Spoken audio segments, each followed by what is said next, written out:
Namaste, welcome to I Dream Inside Politics with Kavita.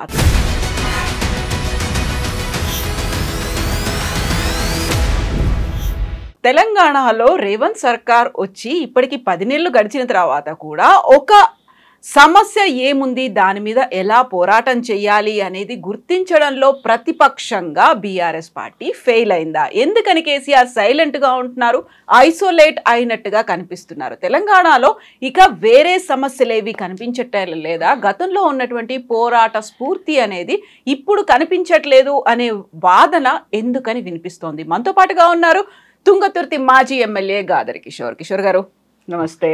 So ఇప్పుడు ఇంట్రడక్షన్లో చెప్పినవన్నీ వినిపిస్తున్నటువంటి ఆరోపణలు, కనిపిస్తున్నటువంటి ఏమనాలి అక్కడ రుజువులనాలా, లేకుంటే మా కళ్ళ ముందు అయితే కనిపిస్తుంది అసలు కేసీఆర్ గారు ఎక్కడున్నారు, ఇలాంటి ప్రశ్నలన్నీ ఉన్నాయి. మీరు ముందు నుంచి పార్టీలో ఉన్నారు, ముందు నుంచి ఉద్యమంలో ఉన్నారు, ఎమ్మెల్యేగా చేశారు. ఇప్పుడు చూస్తున్నటువంటి పరిస్థితి తెలంగాణ రాష్ట్రం వచ్చిన తర్వాత ఎలా అనిపిస్తుంది? ఇప్పుడు ఉన్నటువంటి పరిస్థితి ప్రజలు 10 సంవత్సరాల కేసీఆర్ గారి పరిపాలనకు మించి రేవంత్ రెడ్డి అనబడేటువంటి వ్యక్తి ఏందో అడ్డగోలు హామీలు ఇచ్చి 420 హామీలు 420 హామీలు ఇచ్చి 6 గ్యారంటీల పేరుతోని ప్రజలను మోసం చేసి అధికారంలోకి వచ్చిండు. పాపం ప్రజలు మోసపోయారు. ప్రజలు కూడా ఏం చేస్తారు, కేసీఆర్ కంటే గొప్పగా ఏదో చేస్తారు కదా, కేసీఆర్ కంటే ఏదో గొప్పగా చేస్తారు కదా అని చెప్పి అంటుండు కదా, ఒకసారి నాకు కూడా అవకాశం ఇద్దాం అనేటువంటి ఉద్దేశంతో అవకాశం ఇస్తే ఇవ్వచ్చు కాక. కానీ మోసం అన్నమాట మీరు అనుకుంటున్నారా? నేను ఏమంటున్నా అంటే ప్రజలు మోసపోయినారు అంటున్నాను. ఇప్పుడు కూడా ప్రజలను తప్పట్టడానికి లేదు. రియలైజ్ అయ్యారా? ప్రజలు రియలైజ్ అయ్యారా లేదనేటువంటిది ముందు తెలుసు. ఇప్పుడే చెప్పగలుగుతాం. మళ్ళీ ఏదైనా ఎన్నికలు వచ్చినప్పుడు మళ్ళీ వచ్చే రిజల్ట్లను బట్టి మాట్లాడగలుగుతాం తప్ప రియలైజ్ అయ్యారా లేదా అనేటువంటిది ఇప్పుడు చెప్పలేము. ఒకవేళ ఇప్పుడు రియలైజ్ అయినా కూడా వాళ్ళు చేసేది కూడా ఏం లేదు కదా. ఒకవేళ రియలైజ్ అయ్యారు అనుకోండి, రెఫరెండం పెట్టి రేవంత్ రెడ్డి గారిని పదవి దించేది లేదు కదా ఇప్పుడు. కాబట్టి దానికి వాళ్ళు రియలైజ్ అయ్యారా లేదా అనేటువంటిది పక్కన పెడితే ఈ 10 నెలల కాలంలో చేస్తున్నటువంటి కాంగ్రెస్ పార్టీ రేవంత్ రెడ్డి పరిపాలన మీద అసలు రేవంత్ రియలైజ్ అయ్యండా లేదా అనేటువంటిది టాపిక్ మనకి. ఇక్కడ రియలైజ్ కావాల్సింది పబ్లిక్ కాదు, రేవంత్ రియలైజ్ కావాలి. ఎందుకు అంటే నేను చెప్పినటువంటి హామీలను నెరవేరుస్తున్నానా లేదా, నేను ఏ దొంగ అబద్ధపు ప్రచారం చేసుకుని అయితే గట్టెక్కేసి కుర్చీ మీద కూర్చున్నానో మరి వాటిని నెరవేర్చడం కోసం అసలు నేనేం ప్రయత్నం చేస్తున్నా, దాంట్లో నేను ఎంతవరకు సఫలీకృతం అవుతున్నా, ప్రజల యొక్క మన్నాలను చూరగొనడం కోసం నేను ఏం చేయగలుగుతా అనేటువంటి రియలైజేషన్ రేవంత్కి అవసరం, ఇప్పుడు ప్రజలకు కాదు కావాల్సింది. కాబట్టి మనం అబ్జర్వ్ చేస్తే కనుక 10 నెలల కాలంలో వారు ఇచ్చినటువంటి ఏ హామీని కూడా నెరవేర్చలేదు.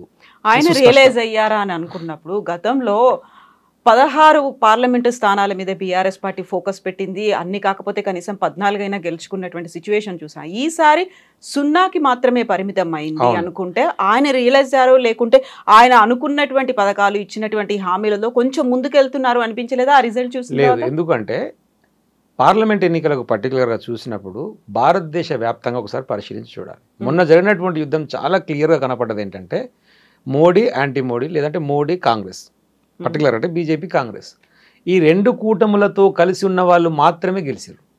ఎదరు కాంగ్రెస్ కూటమితోని కానీ లేదా బీజేపీ కూటమితో కానీ. మనం ఈ 2 కూటములతో కలిసే ప్రసక్తి, అవకాశము, అవసరము ఇక్కడ తెలంగాణలో లేదు. సమదూరం అన్నారు కదా, సమదూరం 100% అది కరెక్టే. కాబట్టి మీరు జనరల్గా చూస్తే కనుక ఇక్కడ మనమన్నా కానీ పక్కన నవీన్ పట్నాయక్ గారు ఒరిస్సాలో కానివ్వండి, అక్కడ పంజాబ్లో అకాలీదళ్ కానివ్వండి, మాయావతి కానివ్వండి, పక్కన జగన్ గారు కానివ్వండి, ఇట్లా సమదూరం పాటించినటువంటి ప్రతి వారికి మ్యాక్సిమం తక్కువ సీట్లు వచ్చినాయి. 0 ఈవెన్ మమత అనుకున్నా, లేకపోతే ఇంకా మాయావతి గారు, వీళ్ళందరూ కూడా ఏంటంటే సమదూరం అన్న వాళ్ళందరూ కూడా 0 సీట్స్ వచ్చినాయి. ఏంది కారణం అంటే మొన్న జరిగినటువంటి పర్టికులర్ ఎన్నిక మోడీ గారు 10 సంవత్సరాలకి వెళ్ళి చూసిన దాన్ని బట్టి ఇంకేదో చేస్తూ అనుకునేటువంటి వర్గం ఒక దిక్కు అయిపోయి, లేదు ఈ అరాచకం ఎక్కువైపోయింది, జిఎస్టీ అని చెప్పి నోట్ల రద్దు అని చెప్పేసి ఆగమాగం చేసి భారతదేశాన్ని భ్రష్పడిస్తున్నటువంటి వర్గం ఒక దిక్కు అయిపోయి ఈ 2 కూటములతో కలిసిన వాళ్ళని మాత్రమే పరిగణలోకి తీసుకోవడం వల్ల మన ఎంపీ ఎన్నికలలో బీఆర్ఎస్ పార్టీని తెలంగాణ ప్రజలు కూడా పరిగణలోకి తీసుకోలేనటువంటిది నేను అనుకుంటున్నటువంటి విశ్లేషణ. కాబట్టి అది చర్చ కాదు. బట్ దాని తర్వాత జరగాల్సినటువంటి ఏదైతే పనులు జరగాల్సి ఉండను, మీరు ఉరికి తెచ్చుకోండి నేను వెంటనే మాఫీ చేస్తాను, మాఫీ జరగలేదు. ఎందుకంటే వాళ్ళు చెప్తున్నది, మనం చెప్పిన స్టేట్మెంట్ కాదు. మొత్తం అయిపోయింది 15 ఆగస్టు నాడు అని చెప్పి ముఖ్యమంత్రి అంటాడు. వాళ్ళ పొంగులేటే ప్రెస్ మీట్ పెట్టి లేదు 17 లక్షల మందికి అయిందంటాడు. వాళ్ళ బట్టి విక్రవర్గం పెట్టి మీకేం తెలుసా, లెక్కలు నాకా ఉన్నాయి, ఫైనాన్స్ మంత్రి నేను, అసలు మొత్తం రిలీజ్ చేయాల్సినటువంటిది ఇన్ని వేల కోట్లు అయితే గిన్ని వేల కోట్లు రిలీజ్ చేసినా మొత్తం ఎట్లయితే అని చెప్పేసి వాళ్ళే కాంట్రడిక్షన్ స్టేట్మెంట్స్, ఒక క్యాబినెట్లో పనిచేసేటువంటి వాళ్ళకే శృతులు లేవంటే మనం దాన్ని బట్టి అర్థం చేసుకోవచ్చు. ప్రధానమైనటువంటిది రుణమాఫీ. పోనీ ఆసరా పెన్షన్లు ఇస్తున్నావా, నువ్వు అన్నావు 2000 నుంచి 4000 చేస్తాను, 4000 చేయకపోగా ఇవ్వాల్సినటువంటి 2,000 కూడా 2 నెలలకి పెండింగ్ ఉంది. రైతు బంధు అని చెప్పి కేసీఆర్ గారు ప్రవేశపెట్టి ప్రపంచంలో మొదటిసారి రైతుకు పెట్టుబడి సాయం కింద ఒక వినూత్నమైనటువంటి పథకాన్ని ఆలోచన చేస్తే అది మొదట ఇచ్చినటువంటి ఎకరానికి 4,000 ఒక పంట నుంచి తర్వాత 5,000 చేసి 10,000 ఇస్తుంటే నేను 15,000 ఇస్తా అన్నాడు. ఆ 10,000 కూడా దిక్కులు దాదాపు 10 నెలలు అంటే 2 పంటలు వచ్చినట్టే కదా. 2 సార్లు ఒకసారి కూడా ఇప్పటివరకు ఇచ్చినటువంటి పరిస్థితి. ఎలక్షన్స్ అప్పుడు ఒకసారి ఇచ్చి ఇప్పుడు రెండోసారి పెట్టుబడి అయిపోతుంది, పంటల బండి కోతకు వస్తున్నాయి, ఇప్పటికి పెట్టుబడి సాయం చేసేటువంటి పరిస్థితి లేదు. ఆయన ఇచ్చేటువంటి మాటలనే పట్టించుకునే పరిస్థితి లేకుంటున్నది. దళిత బంధు 10 లక్షలు ఇస్తామంటే మేము 12 లక్షలు ఇస్తామని చెప్పిండు. గొర్రెలు చేప పిల్లలు ఇక మిగతా అన్నీ పోయినాయి. మళ్ళీ రెసిడెన్షియల్ స్కూల్స్ పెట్టి బాగా చేద్దాం కదా అని చెప్పేసి అంటే ఆయన నిన్న మన విద్యా కమిషన్ ఆయన రెసిడెన్షియల్ స్కూల్స్ తీసేస్తామంటాడు. అంటే ఒక్కటి కూడా స్పష్టత లేకుండా ఇష్టం వచ్చినట్టుగా అడ్డగోలు హామీలు ఇచ్చి మేము అధికారంలోకి వచ్చేదా సచ్చేదా తర్వాత చూసుకుందాం అన్నట్టుగా ఇచ్చిర్రు. ఇప్పుడు వాటిని నెరవేర్చాలంటే అసలు ఏ రకమైనటువంటి సమీక్షలు కానీ దీన్ని ఎలాంటి ప్రయత్నం కానీ చేసేటువంటి పరిస్థితి రేవంత్ రెడ్డి గారి దగ్గర కనపడట్లేదు. ఇప్పుడు మీరు చెప్పిన దాంట్లో ఆల్మోస్ట్ ఒక 6 ఎగ్జాంపుల్స్ని చెప్పారు. పెన్షన్లు కావచ్చు, రైతు మాఫీ, రైతు బంధు, వీటన్నిటికీ సంబంధించి మీరు చెప్పిన తర్వాత పోరాటం చేయాల్సింది ఎవరని మీరు అనుకుంటారు? అక్కడ జరగట్లేదు, హామీలు ఇచ్చారు, అటు ప్రజలంతటా ప్రజలు చేయాలా, ప్రతిపక్షంగా జనరల్గా ఏముంటుందంటే ఎప్పుడైనా సరే కొత్త ప్రభుత్వం ఏర్పాటైనప్పుడు వారు చెప్పడం నెల రోజులన్నా, వారు చెప్పడం 100 రోజులన్నా, వారు చెప్పడం 4 నెలలన్నా కూడా మనం ఒక 1 year అన్న టైం ఇవ్వాలి. సరే వాళ్ళు కుదురుకోవాలి, డిపార్ట్మెంట్స్ కుదురుకోవాలి, అండర్స్టాండింగ్ రావాలి, గవర్నమెంట్కి ఉండేటువంటి రిసోర్సెస్ ఏంది, ఖర్చు ఏంది, అదంతా అవగాహన రావాలి. ప్రాబ్లం ఏంటంటే ఇక్కడ మీకు అర్థం కావడం కోసం చెప్తా. రేవంత్ గారికి సంబంధించినటువంటి ప్రధానమైన సమస్య ఏంటంటే ఆయన పాపం ఫస్ట్ ఎమ్మెల్సీ, తర్వాత 2 సార్లు ఎమ్మెల్యే, ఎంపీ, మళ్ళీ ఇప్పుడు ఎమ్మెల్యే, 3 సార్లు ఎమ్మెల్యే అయ్యాడు. ఈ మొత్తం టెన్యూర్ కూడా ఎప్పుడు అధికార పక్షంలో పనిచేయలేదు. ఆయన చూస్తే నాకు బాధ అనిపిస్తుంది. ఎందుకంటే అధికార పక్షంలో పని చేయకపోవడం వల్ల అధికారంలో ఉన్నప్పుడు చేయాల్సినటువంటి అడ్మినిస్ట్రేషన్ మీద అవగాహన లేదు. ముఖ్యమంత్రి అయ్యారు కదా, మరి అదే కదా నేను అనేది. ముఖ్యమంత్రి కావచ్చు, ప్రజాస్వామ్యంలో ఎవరైనా కావచ్చు, అది ఇష్యూ కాదు. అంతకుముందుకు ఇప్పుడు నేను ఒక 2 సార్లు ఎమ్మెల్యేగా ఉండి జగదీష్ రెడ్డి గారితోనో, కేటీఆర్ గారితోనో, కేసీఆర్ గారితోనో, హరీష్ రావు గారితో ఇట్లా రివ్యూస్ జరిగినప్పుడు అలా కూర్చున్నప్పుడు కొద్దిగా మాకు ఒక ఐడియా వచ్చింది. ఓహో, రివ్యూ డిపార్ట్మెంట్ ఇట్లా ఉంటుంది, ఫండింగ్ ఇట్లా ఉంటుంది, సెంట్రల్ గవర్నమెంట్ ఫండింగ్ ఇట్లా ఉంటుంది, దీంట్లో నుంచి వస్తే ఇట్లా ఖర్చు పెడతారు, ఒక అవగాహన. ఇట్లాంటి అవగాహన ఆయనకు ఎప్పుడు రాలేదు. ఎందుకంటే ఎప్పుడు ప్రతిపక్షంలో పనిచేసిండు, ఆ ప్రతిపక్షంలో ఎప్పుడు బ్లాక్మెయిల్గానే పనిచేసిండు. ప్రభుత్వపరమైనటువంటి అంశాల మీద మాట్లాడిన దానికంటే వ్యక్తిగతమైన అంశాల మీద మాట్లాడి బ్లాక్మెయిలింగ్ చేసి ఆయన నేర్చుకోగలిగింది, కానీ అడ్మిషన్ నేర్చుకోవాలి. సో రాదు అనే సంగతి ఆయనకు అర్థం కావట్లేదు. ఎమ్మెల్యేగా ఉన్నప్పుడు కూడా ఆయన ఇలాంటి రివ్యూ మీటింగ్లు కావచ్చు, జరగాల్సినటువంటి చేయాల్సిన పోరాటాల్లో అసలు చూడండి, మీరు ఎక్కడ ఉంటే చూపించండి, మీ దగ్గర ఉంటే. నాకు అవగాహన నేను చెప్తున్నా, మీరు ఒకసారి అబ్జర్వ్ చేయండి, ఎక్కడ కనపడేమో ఉండదు. దానివల్ల ఏమైందంటే అడ్మినిస్ట్రేషన్ మీద ఐడియా రావట్లేదు. రానప్పుడు అందరికి రావాలని కూడా నేను అంటలేదు, బట్ నేర్చుకునేటువంటి తాపత్రయం, తెలుసుకునేటువంటి తాపత్రయం, తెలిసిన వాళ్ళని పిలుచుకొని మాట్లాడుకునేటువంటి తాపత్రయం ఉండాలి కదా. దాని మీద లేదు వాళ్ళ కాన్సన్ట్రేషన్. మరి రైతు బంధు మాట చెప్పినా కానీ దానికి మనం ఏం చేయొచ్చు, ఆశలు పెంచిన ఒక మాట చెప్పినా కానీ ఏం చేయొచ్చు, ఇందులో విద్యా పాలసీ అన్నాం దానికి ఏం చేయొచ్చు, స్పోర్ట్స్ పాలసీ అన్నాం దానికి ఏం చేయొచ్చు, ఇండస్ట్రియల్ పాలసీ అన్నాం దానికి ఏం చేయొచ్చు, చేసిర్రా? నేను సింపుల్ ఒకటి చెప్తా కవిత, ఎందుకు అడ్మినిస్ట్రేషన్ ల్యాబ్స్ ఉందంటున్నానంటే మొన్న వరదలు వచ్చినాయి. మనకి వరదలు వచ్చినాయి అనేటువంటి విషయం ఒక 2-3 రోజుల ముందే వాతావరణ శాఖ హెచ్చరించింది, వరదలు వచ్చే అవకాశం ఉంది అని చెప్పేసి. అయినప్పుడు ఎంత పనికిరాని అడ్మినిస్ట్రేటర్ అయినా జనరల్గా రివ్యూ పెట్టి వర్షాలు వస్తాయంటారే, కలెక్టర్ అందరిని అప్రమత్తం చేయండి, ఎక్కడెక్కడ ఇబ్బందులు చూసుకోమనండి, కొంచెం అలర్ట్గా ఉండమని అని చెప్తారు. జనరల్ రివ్యూ చేసిండా? చేయలేదు. చేయకపోగా ఇంకా దరిద్రం ఏంటంటే ఆ డిజాస్టర్ మేనేజ్మెంట్ సెక్రటరీ ఇంతకుముందుకు హరీష్ గారు రంగారెడ్డి కలెక్టర్ కింద చేసారు కదా, వారు ఉండే 2 రోజుల ముందు జమ్మూ కాశ్మీర్లో ఎన్నికలు అవుతున్నాయని చెప్పేసి మన స్టేట్ నుంచి కూడా కొంతమంది ఐఏఎస్ పోతారు కదా అబ్జర్వర్స్గా, హరీష్ గారిని పంపించారు జమ్మూ కాశ్మీర్కి.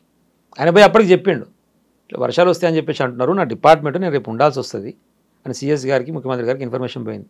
లేదు నువ్వు ఫస్ట్ వెళ్ళిపో అని చెప్పేసి సిఎస్ గారు జమ్మూ కాశ్మీర్ పంపించింది.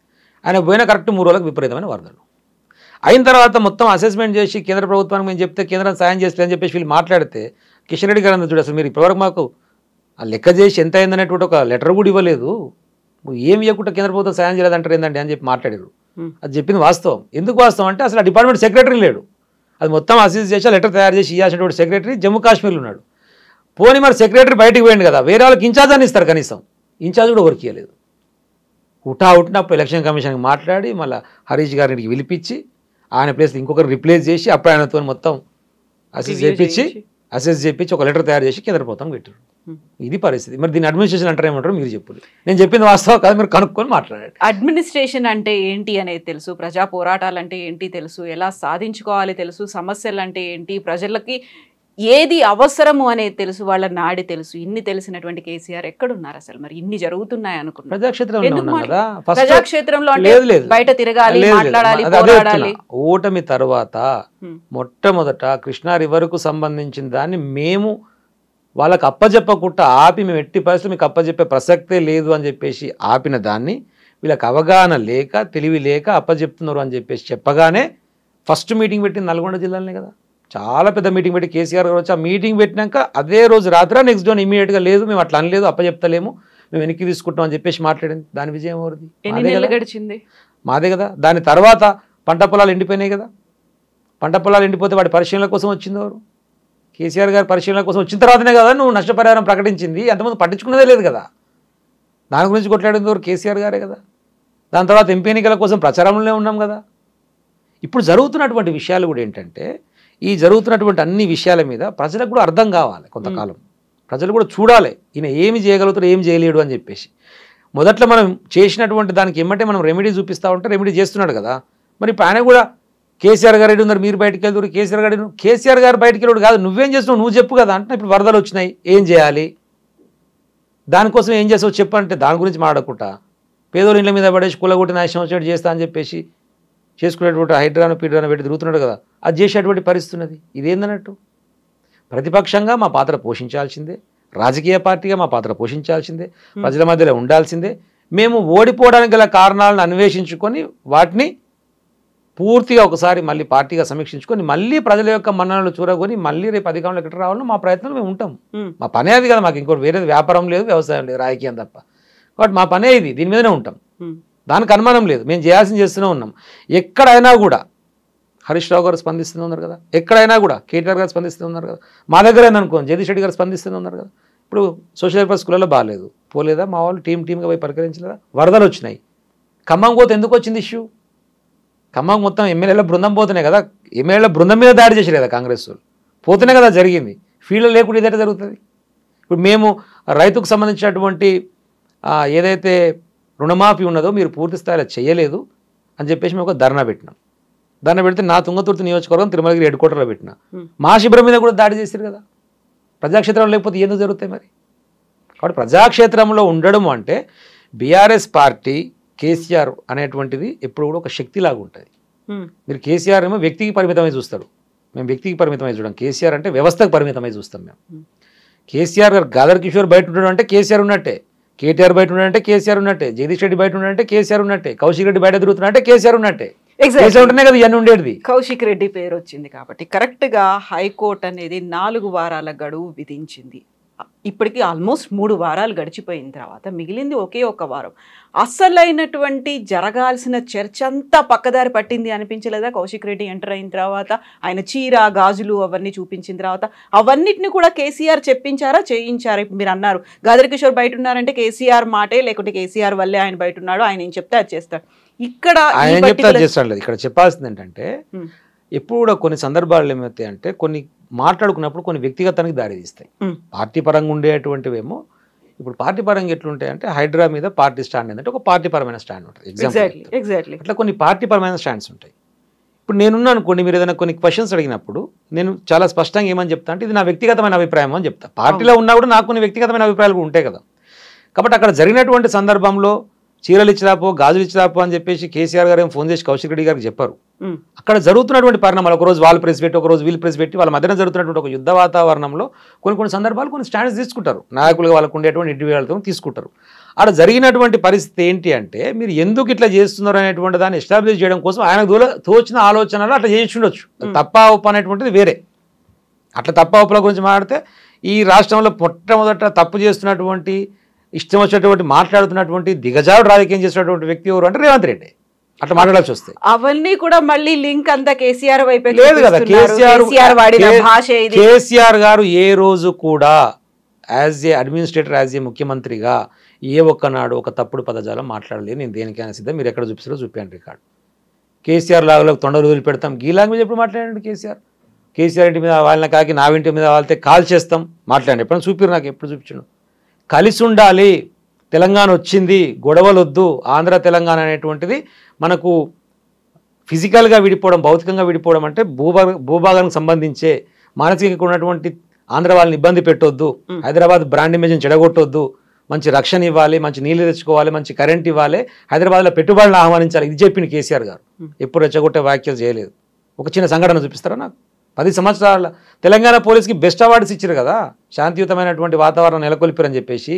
మరి ఇప్పుడు ఈ 10 నెలల కాలంలో ఇదే హైదరాబాద్ మహానగరంలో 28 మీద రేపు జరిగింది. 28 మీద దాదాపు 32-33 మర్డర్లు అయినాయి. ఇప్పటికీ మారుతుంది కదా వాతావరణం. అంటే జనరల్గానే కాంగ్రెస్ పార్టీ అధికారంలోకి వచ్చింది అనగానే ఒక విచ్చలవిడితనం అనేటువంటిది, ఒక అశృంఖలత్వం అనేటువంటిది కనపడుతుంటుంది.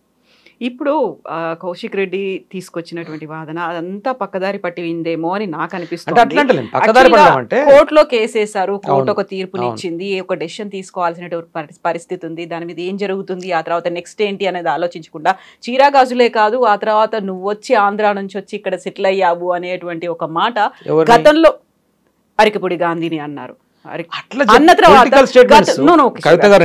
గతంలో కనిపించినటువంటి జేఏసీలు, సమైక్యలు ఇట్లాంటివన్నీ మళ్ళీ ఫ్లెక్సీల దగ్గర నుంచి ఈ అధ్యక్షుని ఎన్నుకున్నాం అనుకుంటూ ఒక ప్రకటనల దగ్గర నుంచి కనిపించడం అనేది, అదే అంటున్నాను. గతంలో ఉన్నటువంటి వారిని ఆదరించి మన గవర్నమెంట్లో కూడా ఉన్నాడు, మన గవర్నమెంట్లో కూడా విప్పుగా పనిచేసింది కదా తను, ఇప్పుడు కూడా ఉన్నాడు కదా. వాళ్ళు ఏమంటున్నారు, మామూలుగా పిఏసీ పబ్లిక్ అకౌంట్స్ కమిటీ అనేటువంటిది ఎప్పుడు కూడా ప్రతిపక్షానికి ఇస్తారు. అది ప్రతిపక్షం నుంచి ఎవరినైతే రిఫర్ చేస్తారో వాళ్ళకి ఇస్తారు. ఈవెన్ కేసీఆర్ గారు ముఖ్యమంత్రిగా ఉన్నా గదే ప్రాక్టీస్ నడిచింది. అరకెప్పుడు కానీ మీ పార్టీ అంటారు ఆయన. అందుకనే మా కేటీఆర్ గారు చాలా స్పష్టంగా చెప్పిందిగా, మరి ఆయన కండవ కప్పిన సన్యాసి ఎవరు రా నాయన అని అడిగిండు. మళ్ళీ ఆయన్నే చూసుకుందాం రా అంటే మా ఓడు వచ్చి చేసిండు, మీ ఓడు వచ్చి చేసిండు అని చెప్పేసి మా ఓడని క్లెయిమ్ చేసుకుంటుందేమో రేవంత్ రెడ్డి.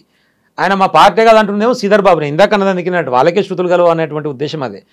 నువ్వు ఆంధ్ర నుంచి వచ్చి సెటిల్ అయ్యావు అని చెప్పేసి అంటారు. నేను స్టేట్మెంట్ చెప్పడానికి ఏముంటుంది కదా, ఇప్పుడు నేను కూడా చెప్తా. రేవంత్ రెడ్డి మొత్తం ఆంధ్రాకు లాభం జరిగేటట్టుగా, ఆంధ్ర పక్క ఉన్నటువంటి ఆంధ్రప్రదేశ్ ఉన్న వాళ్ళకి లాభం జరిగేటట్టుగా వ్యవహరిస్తున్న తెలంగాణ ప్రజలను ఇబ్బంది పెడుతున్నాను స్టేట్మెంట్ ఇస్తా. ఎందుకు అంటాడు ఎవరన్నా. ఎందుకు అంటే ఆయన అల్లుడు ఆంధ్ర కాబట్టి, నెల్లూరు ఆయన కాబట్టి, వాళ్ళకి లాభం చేకూర్చడం కోసం రేవంత్ రెడ్డి మొత్తం ఇక్కడ తెలంగాణ ప్రజలను ఇబ్బంది పెట్టి ఆయనకు లాభం చేస్తానికి ఇవన్నీ చేస్తున్నాడు. అటు చంద్రబాబు మన్నాలను చూరగొందామని చెప్పి, అల్లుడిని సాటిస్ఫై చేద్దామని చెప్పేసి చేస్తున్నాడు అంట. ఇస్తాం స్టేట్మెంట్ చేయడానికి ఏముంటుంది, ఆధారాలు కూడా ఉండాలి కదా. ఆధారం అంటే ఆయన అల్లుడు ఆంధ్ర కదా, దానికి ఆధారం ఏముంటుంది? నెల్లూరు అనే సంగతి ప్రపంచం మొత్తం తెలుసు. మొన్న వాళ్ళ మనవడేదో వినాయక చవితి కదా డాన్స్ ఆడుతుండ, అందరు చుట్టూ చేరారు. నేను కూడా అంట చిన్న కింద స్టేట్మెంట్ పెట్టడానికి ఏముంది కవిత, నాకు అర్థం కాదు. ఒక మాట చెప్పొచ్చు, ఏంద్ర ఆంధ్రుడు ఎగురుతుంది తెలంగాణ పోయి వాని బాధన చేస్తారు ఏంద్ర అనొచ్చు. అలా మనవాడు ఆంధ్రుడే కదా నా దృష్టిలో. బట్ పొలిటికల్ స్టేట్మెంట్ ఇవ్వడానికి ఏముంటుంది, పెద్ద ఇష్యూ కాదు నేను అనేది. కాబట్టి అవి చర్చనీయాంశం కాదు. ఇక్కడ ప్రజలకు జరుగుతున్నటువంటి లాభాలేంది, నష్టాలేంది, ప్రజలకు చేయాల్సిన పనుల విషయంలో ఎట్లా విఫలమవుతున్నారు, దీన్ని చేసుకోవడం సాధ్యం కాకనే వాళ్ళు ఏం చేసిర్రు అంటే, పైన కూడా ఆయనకు రేవంత్ రెడ్డికి రీసెంట్ కూడా మొట్టకాయలు పడ్డాయి. అరే నువ్వు 2/3 తీసుకొని వచ్చి మొత్తం ఎల్పిని విలీనం చేస్తాను మా దగ్గర మాట చెప్తివి, ఎటు కాకుండా 8-9 మంది తీసుకొచ్చి జైన్ చేసినావు. కంపల్సరీ నేను చెప్తున్నా, మీరు రాసి పెట్టుకోండి, వాళ్ళకి కంపల్సరీ అక్కడ బై ఎలక్షన్స్ వస్తాయి, కంపల్సరీగా వస్తాయి. కంపల్సరీ ఎవరైతే పార్టీ మారిర్రో వారి మీద చర్యలు 100% ఉంటాయి. కంపల్సరీ అక్కడ బై ఎలక్షన్స్ వస్తాయి. 2/3 విలీనం అయిపోయి ఉంటేనేమో సరే ఎల్పి విలీనం అనేటువంటిది రాజ్యాంగపరమైనటువంటి అంశం కాబట్టి టెక్నికల్గా దొరకకపోతుండే. అట్లా చేస్తా అనేటువంటి కమిట్మెంట్ కొద్దీ పైన ఏదో చెప్పి చేసిండు. చేసి నిన్న మొన్న మాట్లాడితే కూడా ఏంది రైట్గా కూడా చేసినాం అంటే కూడా ఆయన మళ్ళీ మాట్లాడిన మాట ఏంటంటే, ఇప్పుడు మీరు అవకాశం ఇచ్చినా ఒక 2-3 మంత్రి పదవులు వాళ్ళకి ఇస్తామని చెప్పి మీరు ఏమన్నా నాకు ఛాన్స్ ఇస్తే అవి కొన్ని ఇంకా మన కార్పొరేషను లేకపోతే కొన్ని వర్క్స్ అవేవో చెప్పి ఇప్పుడైనా ట్రై చేస్తా అంటే, లేదు మన పార్టీ స్టాండ్గా రాహుల్ గాంధీ గారు ఒకసారి నోట్లకి నుంచి కాంగ్రెస్ బీఫామ్ మీద గెలిచిన వాళ్ళకి మంత్రి పదవులు అని చెప్పిన తర్వాత మనం వెనక్కిపోతే బాగుండదు, క్రెడిబిలిటీ దెబ్బతింటుంది కాబట్టి అట్లా కాదు అని చెప్పేసి వాళ్ళు ఒప్పుకుంటలేరు. ఈ మంత్రి పదవులు ఆగిందే దానికోసం. ఇప్పుడు మైనంపల్లి హనుమంతరావు కూడా ఆ మాట అన్నారు కదా, మేమే అలా వచ్చిన వాళ్ళకు ఒకరిద్దరికి మేము మంత్రి పదవి ఇస్తే అందరూ వచ్చేస్తారు అనే మాట ఉంది కదా. అదే అంటున్నాను నేను, దానికోసమే మళ్ళీ ట్రై చేస్తున్నారు. ఆ టెక్నికల్గా ఉండేటువంటి అంశం కొద్దీ ఆ 10 దగ్గర కంపల్సరీ బై ఎలక్షన్స్ వచ్చి తీరుతాయి. మీరు ఈ పార్టీ నుంచి గెలిచిన తర్వాత ఉండకుండా ఎందుకు పోయినారు అనేటువంటి ఆ వచ్చినటువంటి వాదనలో కౌశిక్ గారు కానీ ఇంకోరు కానీ మాట్లాడతారు. మేము అట్లా కాదు, మరి ఏందో చెప్పు నువ్వు, నిజమే ఒకవేళ పోబోతుంది రాజీనామా చేసి పో, నిజమే కదా, మరి రాజీనామా చేసి మళ్ళీ కొట్లాడు, మొనగానివే కదా కొట్లాడు, నీకు ఉంది కదా ప్రజల మీద నమ్మకం, కొట్లాడు, తప్పేముంది. అదే మాట వారు చెప్పింది. దాన్ని డైవర్ట్ చేసేందుకు కౌశిక్ రెడ్డి గారు చేసింది కాదు, దాన్ని డైవర్ట్ చేసేందుకు పోలీస్ ఎస్కార్ట్ ఇచ్చి గాంధీని అలా మూకని ఇంటి మీదకి పంపించి దాడి చేయించి నన్నంటావా అంట. గాంధీ గారిని వ్యక్తిగతంగా అనలే, ఆయన గాంధీ గారిని అన్న మాట ఏంటంటే, నువ్వు వస్తా అంటున్నావు కదా, నువ్వు నా ఇంటికి వచ్చినా నేను ఆహ్వానిస్తాను మంగళహారతి పెట్టి, లేకపోతే తెలంగాణ భవన్కి రా అన్నీ కూర్చొని మాట్లాడదాం, మా పార్టీ అంటున్నావు కదా, మరి మన పార్టీ అయినాక ఇంకా ఇష్యూ ఏముంది అనేటువంటిది ఆయన వ్యక్తిగతంగా మంచిగానే మాట్లాడాడు. ఆయన ఏందో అనవసరంగా పర్సనలైజ్ చేసుకొని, ఎందుకంటే 10 ఏళ్ళు నేను కూడా చూసినా కదా అసెంబ్లీలో, ఎన్నడూ మాట మాట్లాడుతాడు కాదు, గాంధీ పెద్ద ఉరుకులాడుతాడు కూడా కాదు. మరి మొన్న ఎందుకు అంతగానో ఉరుకులాడింది అనేది నాకు అర్థం కాదు, నాకే ఉచితం అనిపించింది. కాబట్టి అటువంటి డైవర్షన్ పాలిటిక్స్లో భాగంగానే గాంధీ ఇన్సిడెంట్ అయినా హైడ్రా అయినా అనేటువంటిది నా ఒపీనియన్. ప్రజలని మభ్యపెట్టడం కోసం డైవర్షన్ పాలిటిక్స్లోకి పోతే దీని మీద చర్చ పోతుంది తప్ప నా రైతు బంధు కానీ, నా రైతు రుణమాఫీ కానీ, నా పెన్షన్స్ కానీ, రేషన్ కార్డుల విషయంలో కానీ, స్థానిక సంస్థల ఎన్నికలు గిందులో రైతులు నిర్వహించేటువంటి అంశం కానీ ఇవన్నీ రావు అనేటువంటిది ఆయన బాధ. ఇప్పుడు హైడ్రా అనేది డైవర్షన్ పాలిటిక్స్, హైడ్రా అనేది ఒక డ్రామా అనుకున్నప్పుడు ఆ ట్రాప్లో బీఆర్ఎస్ పడిందా? మరి మాకేమనుకుంటుంది ట్రాప్ అసలు హైడ్రాతోనే? ఎందుకని కేవలం హైడ్రా మీద మాట్లాడినంతగా మిగతా అంశాల గురించి, పోరాటాలు కావచ్చు వాటి గురించి మాట్లాడడం ఎందుకు ఏ పోరాటాలు దేని గురించి అంటారు మీరు? పోరాటం దేని గురించి? స్టార్టింగ్ లో మీరు చెప్పినటువంటి మొన్ననే కదా వరదలు వస్తే ఖమ్మం పోయి వచ్చింది కదా, రుణమాఫీ ఉంది, రుణమాఫీ విషయంలో ధర్నా చేస్తే నా శిబిరం మీద దాడైందని చెప్పినాం కదా. మొత్తం స్టేట్ వైడ్ గా ప్రతి కాన్స్టిట్యూన్సీలో చేసినాం ధర్నా, మా శిబిరం మీద దాడైందని చెప్పినాం కదా. ఇంక లేనిది ఎక్కడ ఫీల్డ్ మేము ఎందుకు ఉద్యమం చేస్తలేము? ఇప్పుడు ప్రతి అంశం మీద మాట్లాడుతున్నదే మేము కదా. ఎందుకు చెప్తున్నాం మేము మాట్లాడుతున్నాం అంటే, ఇప్పటి వరకు రాజకీయాల్లో చూసినప్పుడు ఎప్పుడైనా సరే ప్రతిపక్షాలు ఏకమై అధికార పక్షం మీద కొట్లాడడం చూసినాం. మొదటిసారి బీజేపీ వాడు కాంగ్రెస్ వాడు ఏకమై టీఆర్ఎస్ ఎదుగుతుంది. ఇప్పటికి మేము అధికారం ఉన్నాం అనుకుంటారో ఏదో నాకు అర్థం కాదు.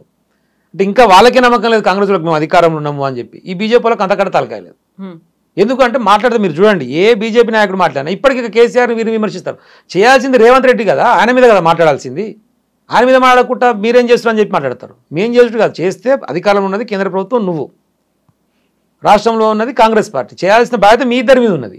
అంటే వాళ్ళు కూడా ప్రతిపక్ష హోదా కేసీఆర్ ఇంకా నిర్వహించాలి, లేకుంటే మీ మీద ఇంకా ఎక్కువ గురుతర బాధ్యత ఉంది అని వాళ్ళు ఫీల్ అవుతున్నారు. వాళ్ళ ప్రతిపక్షమే కదా, రాష్ట్రంగా వాళ్ళ ప్రతిపక్షమే కదా. సరే వాళ్ళ కెపాసిటీ సరిపోవట్లేదు, మంత్రులు కదా ఉన్నది. కిషన్ రెడ్డి గారు మంత్రి, బండి సంజయ్ గారు మంత్రి. బండి సంజయ్ ఏం మాట్లాడుతారు తెలుసా వీళ్ళకి? ఏమన్నా అంటే ఎందుకు అంటున్నానంటే, బండి సంజయ్ గారు ఏం మాట్లాడతారంటే, ఈ ఇష్యూ అమృత్ టెండర్స్ మీద కేటీఆర్ గారు సృజన అనేటువంటి వ్యక్తికి సంబంధించిన అదేదో దాని మీద ఇచ్చారు కదా, ఇచ్చి ఇట్లా దొరికిందని చెప్పేసి మాట్లాడినప్పుడు రాష్ట్ర ప్రభుత్వం మాకు లేఖ రాస్తే మేము ఎంక్వైరీ చేస్తామట. తప్పు చేసిందే రాష్ట్ర ప్రభుత్వం అని మేము ఒత్తుకుంటుంటే రాష్ట్ర ప్రభుత్వం నేనే తప్పు చేసిన లేఖ రాస్తుందా? ఎంత తెలివి ఉందన్నట్టు బండి సంజయ్కి. రాష్ట్ర ప్రభుత్వం మాకు లేఖ రాస్తే మేము దాని మీద ఎంక్వైరీ చేస్తామంట. ఏమన్నట్టు అది? చదువు వచ్చి మాట్లాడుతుర్రా, చదువు రాక మాట్లాడుతుర్రా? కిషన్ రెడ్డి గారిని మాట్లాడడం అంటే అమృత్ టెండర్స్ మీవి, సెంట్రల్ గవర్నమెంట్ ఫండు, దాంట్లో ఇట్లా జరిగింది మాట్లాడడం అంటే ఒక్కరు మాట్లాడతలేరు. ఏంది ప్రాబ్లం? ఇటువంటి విషయాన్ని బట్టే కాంగ్రెస్ బీజేపీ ఒకటే ఈ రాష్ట్రంలో అని మాట్లాడుతున్నాం. అందుకని మేము కేటీఆర్ గారు చాలా స్పష్టంగా ఏదైతే ఐహెచ్పికి వచ్చినటువంటి టెండర్ దాదాపు 1100 కోట్ల చిల్లర ఉన్నదో దాంట్లో 20% మేము చేసి 80% పలానా సృజనకు సంబంధించినటువంటి ఆ కన్స్ట్రక్షన్స్ వాళ్ళు చేస్తారని ఇచ్చారు. ఎక్కడైనా సరే ఈవెన్ జాయింట్ వెంచర్ జేవీ చేసినా కూడా 51% అన్న మెయిన్ చేయాల్సిన ఆయన ఉంటాడు, 49% మిగతా ఉంటారు. కానీ ఇది ఎక్కడ న్యాయం? ఉల్టా ఉంది అని చెప్పి చాలా స్పష్టంగా తీసి వాళ్ళకు ఉన్నటువంటి ఆ కంపెనీకి కూడా 70 కోట్ల టర్న్ ఓవర్ ఉంటే కేవలం 2 కోట్లు వాళ్ళ ప్రాఫిట్ ఆ సంవత్సరానికి వచ్చింది. ఐహెచ్పినేమో లిస్టెడ్ కంపెనీ, స్టాక్లకి కూడా చాలా పెద్ద కంపెనీ. వీరికి ఏం అర్హత ఉందని చెప్పేసి కానీ 1000 కోట్ల కాంట్రాక్ట్ టెండర్ చేసి అర్హత లేకనే ఐహెచ్పికి ఇప్పించి వయా ఛానల్ ఇప్పించారు.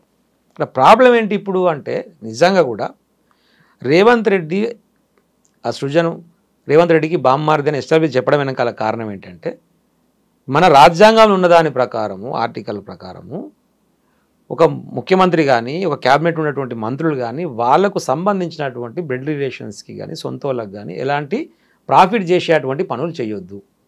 ఇవి గతంలో జరిగినవి.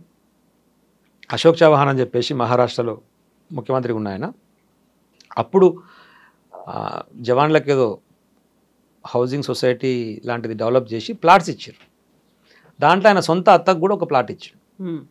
ఆయన తెలియకుండా ముఖ్యమంత్రిగా ఉన్నా కదా ఆయన సొంత అత్తకు ఒక ప్లాటు ఇచ్చిన ఆయన డిస్క్రిప్షన్తో ఇచ్చినప్పుడు ఎట్లా ఇస్తావు నువ్వు అనేటువంటి దాన్ని కేసు ఫైల్ చేసి ఇష్యూ నడిస్తే ఆయన ముఖ్యమంత్రి పదవి తీసేసారు. ఆ చట్టానికి ఉండి ఇప్పుడు రాజ్యాంగం ఉన్నటువంటి ఆర్టికల్కి ఉండి 17-18 ఆర్టికలే ఉంటాయి. ఆ ఆర్టికల్కి ఉండే పవర్ అది. అట్ ది సేమ్ టైం ఇప్పుడు రేవంత్ రెడ్డి ఏం చేసిండు, సొంతం బామ్మార్దికి ఎలిజిబిలిటీ లేని కంపెనీకి ప్రాఫిట్ వచ్చే విధంగా వ్యవహరించింది. కాబట్టి ఇప్పుడు రేవంత్ రెడ్డి గారి మీద చర్యలు తీసుకోవాలి. ఫస్ట్ అంశం. 2 టెక్నికల్గా ఉండే అంటే అంశం టెక్నికల్గా ఉంది, ఎట్లా ఎలిజిబిలిటీ లేకుండా ఇచ్చింది, ఇదొక అంశం. ముఖ్యమంత్రి మీద చర్యలు తీసుకోవడానికి సంబంధించినటువంటి అంశం. ఇప్పుడు సిద్ధరామయ్య గారి మీద జరుగుతున్నటువంటి ఇష్యూ ఏంది, వాల్మీకి స్కామ్కి సంబంధించి అలా కూడా ఇక్కడ మన హైదరాబాద్కే వచ్చినాయి డబ్బులు కాంగ్రెస్ నాయకులకు. ఆ వాల్మీకి సంబంధించింది ఏంటంటే ఇప్పుడు మన దగ్గర ఎస్టీ సెట్ను అక్కడ వాల్మీకి సంబంధించిన ఒక కార్పొరేషన్, ఆ కార్పొరేషన్కు సంబంధించినటువంటి అమౌంట్ అందులో ఎంతో 250 కోట్లు ఎంతో ఉంది. సరే మరి ఎన్నికలు వస్తున్నాయి, అది వస్తున్నాయి, ఎలా డైవర్ట్ చేశారు, ఎన్నికలు వస్తున్నాయి, మరి ఏం సంగతి డీకే శివకుమార్ అని పైకి వెళ్ళేది అడిగితే మరి ముఖ్యమంత్రి ఆయన పెట్టినావు నన్ను పైసలు ఇవ్వండి నేను వెళ్ళాలని చెప్పి శివకుమార్ అడిగితే కరెక్టే కదా మరి నువ్వు గొప్పని మరి నీకు ఇచ్చినామే మరి మా పరిస్థితి ఏంది, మరి పార్టీ నడపాలి కదా అని కాంగ్రెస్ వాళ్ళు అడిగితే సిద్ధరామయ్య మరి నేనేం చేస్తాను తలా అందరి మందులను పిలిచి మీరు కొన్ని అడ్జస్ట్ చేయరని వాళ్ళకి ఏదో టార్గెట్ ఇచ్చిండు. అట్లా ఈ మంత్రికి ఒక టార్గెట్ ఇచ్చిండు. ఈ మంత్రి ఏం చేసిండు అఫీషియల్గా రివ్యూ మీటింగ్ పెట్టి ఆ వాల్మీకి కార్పొరేషన్ ఎట్లున్నాయి డబ్బులు 250 మళ్ళీ ఎట్లా తీయాలంటారు. మనం ఎట్లా తీసాం సార్, తీయాలి ఇప్పుడు అర్జెంట్ ఉంది ఎట్లా తీయాలి అంటే తీయని కుదరదు సార్, కుదరదు అన్నటువంటి ఎండిని తెల్లారి మార్చేసిండు. ఈయన సొంత ఎండిని తెచ్చుకోండి, ఈయనకు అనుకూలంగా ఉండే ఎండి. ఏ బ్యాంకులో అయితే ఉన్నదో అమౌంట్ ఆ బ్యాంకులో ఉన్నటువంటి వాళ్ళు కూడా ఒప్పుకోకపోతే బ్యాంకులో ఉన్నటువంటి అమౌంట్ కూడా వేరే బ్యాంకుకి షిఫ్ట్ చేసిండు. గవర్నమెంట్ అకౌంట్స్ కొన్ని బ్యాంకులలో పెడతారు కదా జనరల్గా, చేసేసి లిటరల్గా ఆ అకౌంట్లోకి వెళ్ళి డైరెక్ట్ గవర్నమెంట్ అకౌంట్లోకి వెళ్ళి పర్సనల్ అకౌంట్స్కి డైరెక్ట్ వచ్చేసారు. ఎంత ఆ అమౌంట్స్ 45 కోట్లు మన దగ్గర కూడా వచ్చినాయి హైదరాబాద్, అలా కూడా కాంగ్రెస్ వాళ్ళు దొరుకుతారు. ఆలంగతనంలో వీళ్ళే ఉన్నారు. ఆఫీస్ ఆఫ్ ప్రాఫిట్ అంటారు కదా, ఎందుకంటే మీకు సోనియా గాంధీ గారు ఎంపీగా తర్వాత నేషనల్ అడ్వైజరీ కమిటీ చైర్మన్గా కొనసాగుతుంటే 2 శాలరీస్ 2 ఆఫీస్ మెయింటైన్ చేస్తుంటే ఒక దానికి రిజైన్ చేసింది తనప్పుడు. అట్లనే ఉంటుంది జనరల్ ప్రాసెస్. ఇక్కడ కూడా రేవంత్ రెడ్డి గారు బామ్మారిదికి హెల్ప్ చేసి అనేటువంటి క్లియర్గా ఎస్టాబ్లిష్ అవుతుంది. అది ఎంతవరకైనా కొట్లాడతాం లీగల్గా, దాని సంగతి చూస్తాం, అదొక అంశం. 2 Kodangal lift irrigation. Kodangal lift ఇరిగేషన్లో ఇచ్చినటువంటి 7,800 కోట్లు పెట్టి లిఫ్ట్ ఇరిగేషన్కి ఆయన శాంక్షన్ ఇచ్చింది. సరే ముఖ్యమంత్రి ఆయన కాన్సెన్స్లో చేసుకుంటాడు. దాంట్లో 2 ప్యాకేజీలు చేసారు. 2 ప్యాకేజీలు చేసి ఒక ప్యాకేజీకి ఏమో L1 రాఘవ కన్స్ట్రక్షన్స్ అంటే పొంగులేటి శ్రీనివాసరెడ్డి, L2 మెగా కృష్ణారెడ్డి. ఇంకో ప్యాకేజీకి ఏమో L1 మెగా కృష్ణారెడ్డి, ఇంకో దానికి L2 పొంగులేటి. ఒకదానికి నువ్వు తీసుకో, ఒకదానికి నువ్వు తీసుకొని వీళ్ళిద్దరే వేసుకొని ఎక్కువ తక్కువ 3.39% యాక్సెస్ చేసుకొని తీసుకోరు. రాఘవ కన్స్ట్రక్షన్స్ ఎవరి పేరు మీద ఉంది? పొంగులేటి శ్రీనివాసరెడ్డి కొడుకు నడుపుతున్నాడు. పొంగులేటి శ్రీనివాసరెడ్డి క్యాబినెట్లు ఉంటాడు, ఆ క్యాబినెట్లో కూర్చొని తీర్మానం చేస్తారు, ఆయన కంపెనీకి ఆయన ఇచ్చుకుంటున్నాడు. ఇంతకంటే పెద్ద ఏముంటుంది? అవినీతి నివారణకు సంబంధించినటువంటి చట్టం పరిధిలోకి వచ్చేటువంటి ప్రధానమైన అంశం ఇది. సొంతం కొడుకుకు వర్క్ ఇచ్చుకున్నాడు అనేటువంటిది 4,000 కోట్ల వరకు. ఇంకా దరిద్రం ఏంటంటే ఆ వర్క్స్ కోసం టెండర్ వేసినటువంటి L&T ఇంకా వేరేది ఉంది, 2 కంపెనీలు వేసినాయి. L&T అంటే అది పర్సనల్ అది కాదు, కంపెనీ కాదు, అది ట్రస్ట్ ఒక సొసైటీ లాగా ఉండేటువంటి కంపెనీ, వరల్డ్ వైడ్ ఉన్నటువంటిది. L&T చాలా పెద్దది. వాళ్ళకు ఎలిజిబిలిటీ లేదని చెప్పేసి కొట్టేసారు ఆఫీసర్లు. L&Tని కొట్టేసి వీళ్ళిద్దరు పంచుకోరు. అది కూడా అవినీతి నివారణకు సంబంధించినటువంటి చట్టం పరిధిలో ఈజీగా వచ్చేది. అంటే నిజంగా కనుక ఈ బీజేపీ కేంద్ర ప్రభుత్వానికి సోయి ఉంటే 15 రోజులల్లా ముఖ్యమంత్రిగా రేవంత్ రెడ్డిని, మంత్రిగా పొంగులేటి శ్రీనివాసరెడ్డిని తీసేయచ్చు. అంత పక్కగా దొరికిన ఎవిడెన్స్తో సహా. అయినా మాట్లాడట్లేరు. అమృతకు సంబంధించినటువంటి టెండర్లు కేంద్ర ప్రభుత్వం ఫండ్స్ 8,800 కోట్లలో 1,100 కోట్ల చిల్లరది దొరికింది. కిషన్ రెడ్డి గారు మాట్లాడండి అంటే కిషన్ రెడ్డి మాట్లాడతలేడు. ఏంది కారణం? కేంద్ర మంత్రి బండి సంజయ్ గారు మాట్లాడండి అంటే మాట్లాడతలేడు. ఏంది కారణం? దొరికితే 2 మాటలు మాట్లాడగానే పక్క నుంచి వచ్చి ఏదో మాట్లాడుకురు, సంచులు చదువుకురు, కాంప్రమైజ్ అయిపోయారు. ఇప్పటి వరకు మాట్లాడు. కాబట్టి ఎక్కడి నుంచి అందాయి ఆ సంచులు, ఎవరికి అందాయి అనుకుంటున్నారు? కాంగ్రెస్ పార్టీకి సంబంధించి రేవంత్ గారు కానీ సృజన్ గారి దగ్గర నుంచి కిషన్ రెడ్డి గారికి సంజయ్ గారికి అందితేనే కదా మాట్లాడండి. లేకపోతే ఎందుకు మాట్లాడతారు అంటున్నా. ఎవిడెన్స్ పేపర్తో సహా చూపించిన తర్వాత కేటీఆర్ గారు తమే చర్యలు తీసుకోవడం మానేసి కనీసం మాట్లాడకూడలేదు. మీ కేంద్ర ప్రభుత్వం సంబంధించినటువంటి అమలుకు సంబంధించినటువంటి అమౌంట్స్ అని కూడా చెప్తున్నాం క్లియర్గా. దీన్ని బట్టి అర్థమవుతుంది ఏంటంటే ఈ రాష్ట్రంలో కాంగ్రెస్ బీజేపీ ఒకటే. ఇప్పటికీ వాళ్ళకి భయం, కేసీఆర్ అంటే ఎప్పుడైనా సరే లేచి నిలబడతాడు కాబట్టి వాళ్ళకు ఆ కేసీఆర్ అనే పేరింటనే భయం. కాబట్టి లోపల ఎప్పుడు చీకటి ఒప్పందం కాంగ్రెస్ పార్టీకి బీజేపీ నడుస్తూనే ఉంటుంది ఈ రాష్ట్రం. ఇప్పుడు మనం ఏదైతే ఇంటర్వ్యూ స్టార్టింగ్లో అడిగినామో కేసీఆర్ ఎక్కడ, కేసీఆర్ ఎప్పుడు మాట్లాడతారు, ఎప్పుడు బయటకు వస్తారు, ఎప్పుడు నిలబడతారు అనుకుంటున్నారు మీరు? మీరు ఒక మాట అన్నారు, ఇప్పుడు మీరు అన్నారు కేసీఆర్ ఎప్పటికైనా నిలబడతాడు అనే మాట అన్నారు. ఎప్పుడు బయటకు వస్తున్నారు ఆయన? మరి ఇన్ని అవుతున్నాయి. సందర్భం అంటే ఖచ్చితంగా మళ్ళీ ఎలక్షన్స్. నేను ఏమంటున్నా అంటే సందర్భం అంటే దేనికి సందర్భం రావాలి? దేనికి సందర్భం రావాలి? నేను అదే అడుగుతున్నా. సందర్భం వచ్చినప్పుడు ఆయన అవసరం ఉంది అనుకున్నాడు మాట్లాడతారు. మిగతా వాళ్ళని మాట్లాడుతున్న వాళ్ళు ఎందుకు మీరు కన్సిడర్లోకి తీసుకుంటారు? ఇవన్నీ మాట్లాడేది మేమే కదా. ప్రముఖ టెండర్ల మీద మాట్లాడింది కేటీఆర్ గారే కదా, కేసీఆర్ గారు కాదు కదా. దీని మీద స్పందించమని చెప్పారు అదురి. కాకుంటే వీళ్ళందరికీ మేము మాట్లాడితే చెప్తానికే సమాధానం లేదు, దానికి కేసీఆర్ గారు ఎందుకు అంటున్నా నేను. కేసీఆర్ అనగానే ఒక ఉద్యమ లీడర్ గా చూసినాం, ఆ తర్వాత ముఖ్యమంత్రిగా చూసినాం, ఒక ప్రతిపక్ష నాయకుడు హోదాలో చాలా గౌరవంగా ఆయన కూడా వచ్చి పోరాటాలు చేస్తాడని అందరూ ఎదురు చూస్తున్నారు. ఏం పోరాటం చేయాలి? సందర్భం అంటే ఆ సందర్భం ఏదని మీరు అనుకుంటున్నారు? అంటే అసలు వాస్తవంగా మీకు ఒక ఐడియా ఉండాల్సిందంటే అసలు పోరాటం అంటే ఏంది ఫస్ట్. ప్రతిపక్ష నాయకునికి వచ్చి పోరాటం చేస్తాడు, ప్రతిపక్ష నాయకునికి వచ్చి పోరాటం ఏం పోరాటం చేయాలి ప్రతిపక్ష నాయకునికి వచ్చి? ఇప్పుడు ఎంత మంది మీలాంటి ప్రతిపక్ష నాయకునికి వచ్చి మాట్లాడడము, అసెంబ్లీ జరుగుతున్నప్పుడు మాట్లాడాల్సిన సందర్భం వచ్చినప్పుడు మాట్లాడడము, లేదు అంటే మన పార్టీకి సంబంధించినటువంటి స్టాండ్ని ఎస్టాబ్లిష్ చేయడము. మొన్న అసెంబ్లీ చూసినాము, అంతకుముందుకు అసెంబ్లీ చూసినాము. కేసీఆర్ గారు లేకుంటేనే మా జగదీష్ రెడ్డి గారు మాట్లాడింది, కేటీఆర్ మాట్లాడింది, హరీష్ రావు మాట్లాడింది చూస్తే అలా సమాధానం ఉందా? వీళ్ళకి సమాధానం చెప్తానికి దిక్కులేదా అంటున్నా నేను. సందర్భం అనేది ఎప్పుడు వస్తుంది అనుకుంటున్నారు మీరు? ఎప్పుడు వస్తారు? అవసరం ఏంటి చూద్దాం, అది ఏమొస్తుందో. ఇంకున్నది కదా టైం, 10 నెలలు అయింది కదా, 10 నెలలు అయింది. సో దీంట్లో ఇంకేం తప్పు జరుగుతుందో చూద్దాం. ఎక్కడో దొరుకుతారు. ఇప్పుడు రేవంత్ రెడ్డి గారికి సంబంధించిన దొరుకుతుంది ఒకటి, ఇది ఒకటి దొరికిండు, పొంగులేడు ఒకటి దొరికింది. ఇప్పుడు హైడ్రాకి సంబంధించి ఆయన ఏం చేస్తాడు, దానికి ఉన్నటువంటి చట్టబద్ధత ఏంది, దాని శాంటిటీ ఏంది, దాని మీద ఏంది, లీగల్ బ్యాటిల్కి ఏమో అవకాశం ఉంటుంది, ఒకటొకటి చేస్తుంటాం. ఇప్పుడు 10 నెలలు గడిచాయి, కోర్టు అనేది, హైకోర్టు అనేది ఒక 4 వారాలు గడివిచ్చింది. మీరు చెప్పినట్టుగా, మీరు అనుకుంటున్నట్టుగా ఉప ఎన్నికలు వస్తే ఆ ఉప ఎన్నికల నాటికే వచ్చేస్తారా కేసీఆర్ బయటికి? అట్లే ఉండే పర్టికులర్ టైం, ఈ రోజు రావాలి ఆ రోజు రావాలని ఏముంటుంది, సందర్భం అవసరం బట్టి వస్తుంది. మిమ్మల్ని ఒక పర్సనల్ క్వశ్చన్, 2 సార్లు మీరు ఎమ్మెల్యేగా చేశారు, 3వసారి హ్యాట్రిక్ వస్తుంది ఒక యువ నేతకి, ఆ తర్వాత మంత్రి అవుతాడు, చాలా వరకు ఎక్స్పెక్టేషన్స్ ఉన్నాయి. వాట్ వెంట్ రాంగ్ అని మీరు అనుకుంటున్నారు? ఇక్కడ ఏం జరిగింది అంటే పబ్లిక్ ఇందాక నేను మొదటే చెప్పినట్టుగా 2-3 అంశాలు. ఒకటి, ఓవరాల్గానే కేసీఆర్ కలుస్తలేడు, కేసీఆర్ దొరుకుతలేడు, కేసీఆర్ వింటలేడు అనేటువంటి ఒక బ్యాడ్ ప్రాపగండా సోషల్ మీడియా చేయడంలో కొంతమంది సక్సెస్ అయ్యారు. వాస్తవానికి అది వాస్తవం కాదు. ఎందుకంటే మేము రెగ్యులర్గా గెలిచేటోళ్ళము, మా అప్పీల్ చేసేటోళ్ళము, మాకు కావాల్సిన సాంక్షన్స్ తీసుకునేటోళ్ళము, కాన్స్టిట్యూన్సీలలో విపరీతమైన డెవలప్మెంట్ చేసిన వాళ్ళము. ఒక్క నిమిషం కేసీఆర్ అనేటువంటి వ్యక్తి తెలంగాణ అనేటువంటి దాని మీద తప్ప ఇంకో మాట మాట్లాడాడు. 24 అవర్స్లో నాకున్నటువంటి అవగాహన ఒక 5 to 6 అవర్స్ మ్యాక్సిమం తన నిద్ర. మిగతా టైం అంతా కూడా మీరు ఎప్పుడన్నా వెళ్ళండి, ఎన్ని గంటలైనా కూర్చోండి, ఏం చేద్దాం, ఎట్లా చేద్దాం, ప్రజలకు ఇంకేం చేస్తే బాగుంటుంది, ఇంకేం డెవలప్ చేయాలి, ఇదే పంచాయతీ. కొన్ని సందర్భాల్లో మేమే కొద్దిగా డివేట్ అయినాం. ఏం డివేట్ అయినామంటే వ్యక్తిగతంగా ఉండేటువంటి ఒక కాంక్ష, మళ్ళీ రాజకీయాలు నిలబడాలి, మళ్ళీ పార్టీ గెలవాలనేటువంటి కోరిక వారికి ఉంటుంది, మాకు ఉంటుంది. వారికి అపారమైనటువంటి నమ్మకం ఏంటంటే ఇంత గొప్పగా చేస్తున్నాం కాబట్టి ప్రజల్ని మనం తిరస్కరించారని బాగా చాలా గట్టి నమ్మకం కేసీఆర్ గారికి. మాకేముంటుండే అంటే పాలిటిక్స్ కదా, అల్టిమేట్గా గెలవడం అనేటువంటిది ముఖ్యం కదా. మీరు 24 అవర్స్లో 5-6 అవర్స్ ఒకవేళ పోనీ 18 అవర్స్ టైం ఇస్తే 18 అవర్స్ మొత్తం ప్రభుత్వం మీదనే టైం పెడుతున్నారు. పార్టీ మీద కూడా పెట్టండి అని చెప్పేసి మేము పంచాయతీ చేసేది. ప్రభుత్వం మీదనే పెట్టి ప్రభుత్వం నడవాలి, పబ్లిక్ మంచిగా చేయాలి, సంక్షేమ కార్యక్రమాలు జరగాలి, రోడ్లు వేయాలి, నీళ్లు తేవాలి, ఇదే నడుస్తుంది సార్. మరి పార్టీని దీనికి లింక్ చేసి పార్టీని కూడా ఎస్టాబ్లిష్ చేయాలిగా, కమిటీస్ చేసుకోవాలి, పార్టీ సంస్థాగతంగా నిర్మాణం కావాలి. ఈ చేసిన కార్యక్రమాలన్నింటినీ కూడా ప్రజలలో తీసుకుపోవాల్సినటువంటి వారధి ఈయనే కదా. ఈయనను మంచిగా చేసుకొని కొన్ని కార్యక్రమాలు మన ద్వారా పోతున్నామనేటువంటి ఫీలింగ్, ఆ ఫీడ్ పబ్లిక్ రీచ్ కావాలి. అట్లయితే కొంచెం మన పార్టీకి పాజిటివ్ వస్తే మనకు మళ్ళీ ఓట్లు పడతాయి.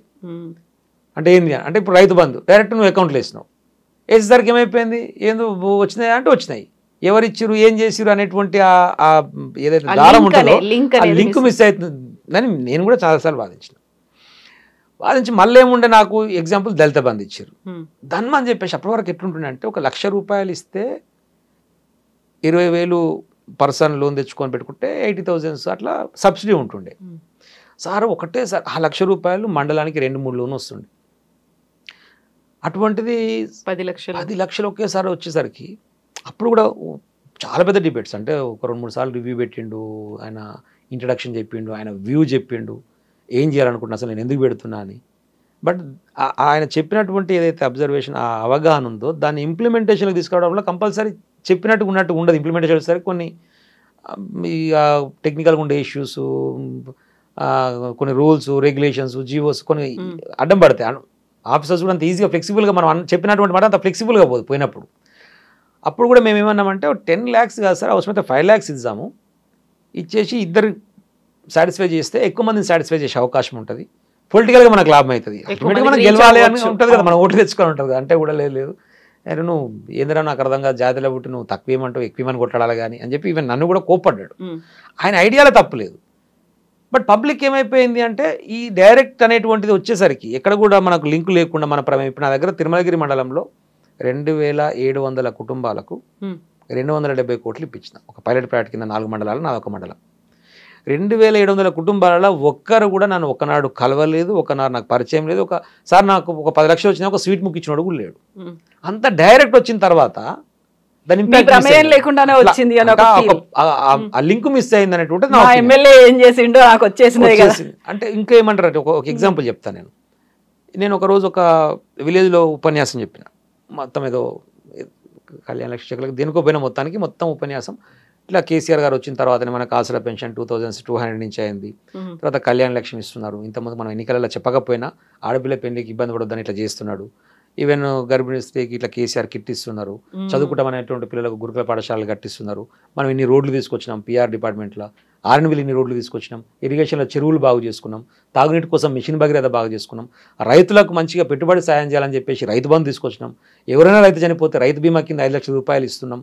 ఇట్లా మొత్తం ఒక లిస్ట్ అంతా చెప్పి ఇట్లా బాగా గొప్పగా చేస్తుంది, ఇట్లాంటి నాయకుని కాపాడుకోవాలి మన గవర్నమెంట్ వల్ల చెప్పి నేను దిగుతున్నా. నేను మెట్ల మీదకి వెళ్ళి దిగుతుంటే ఒక వ్యక్తి నా దగ్గరకు వచ్చానమాట.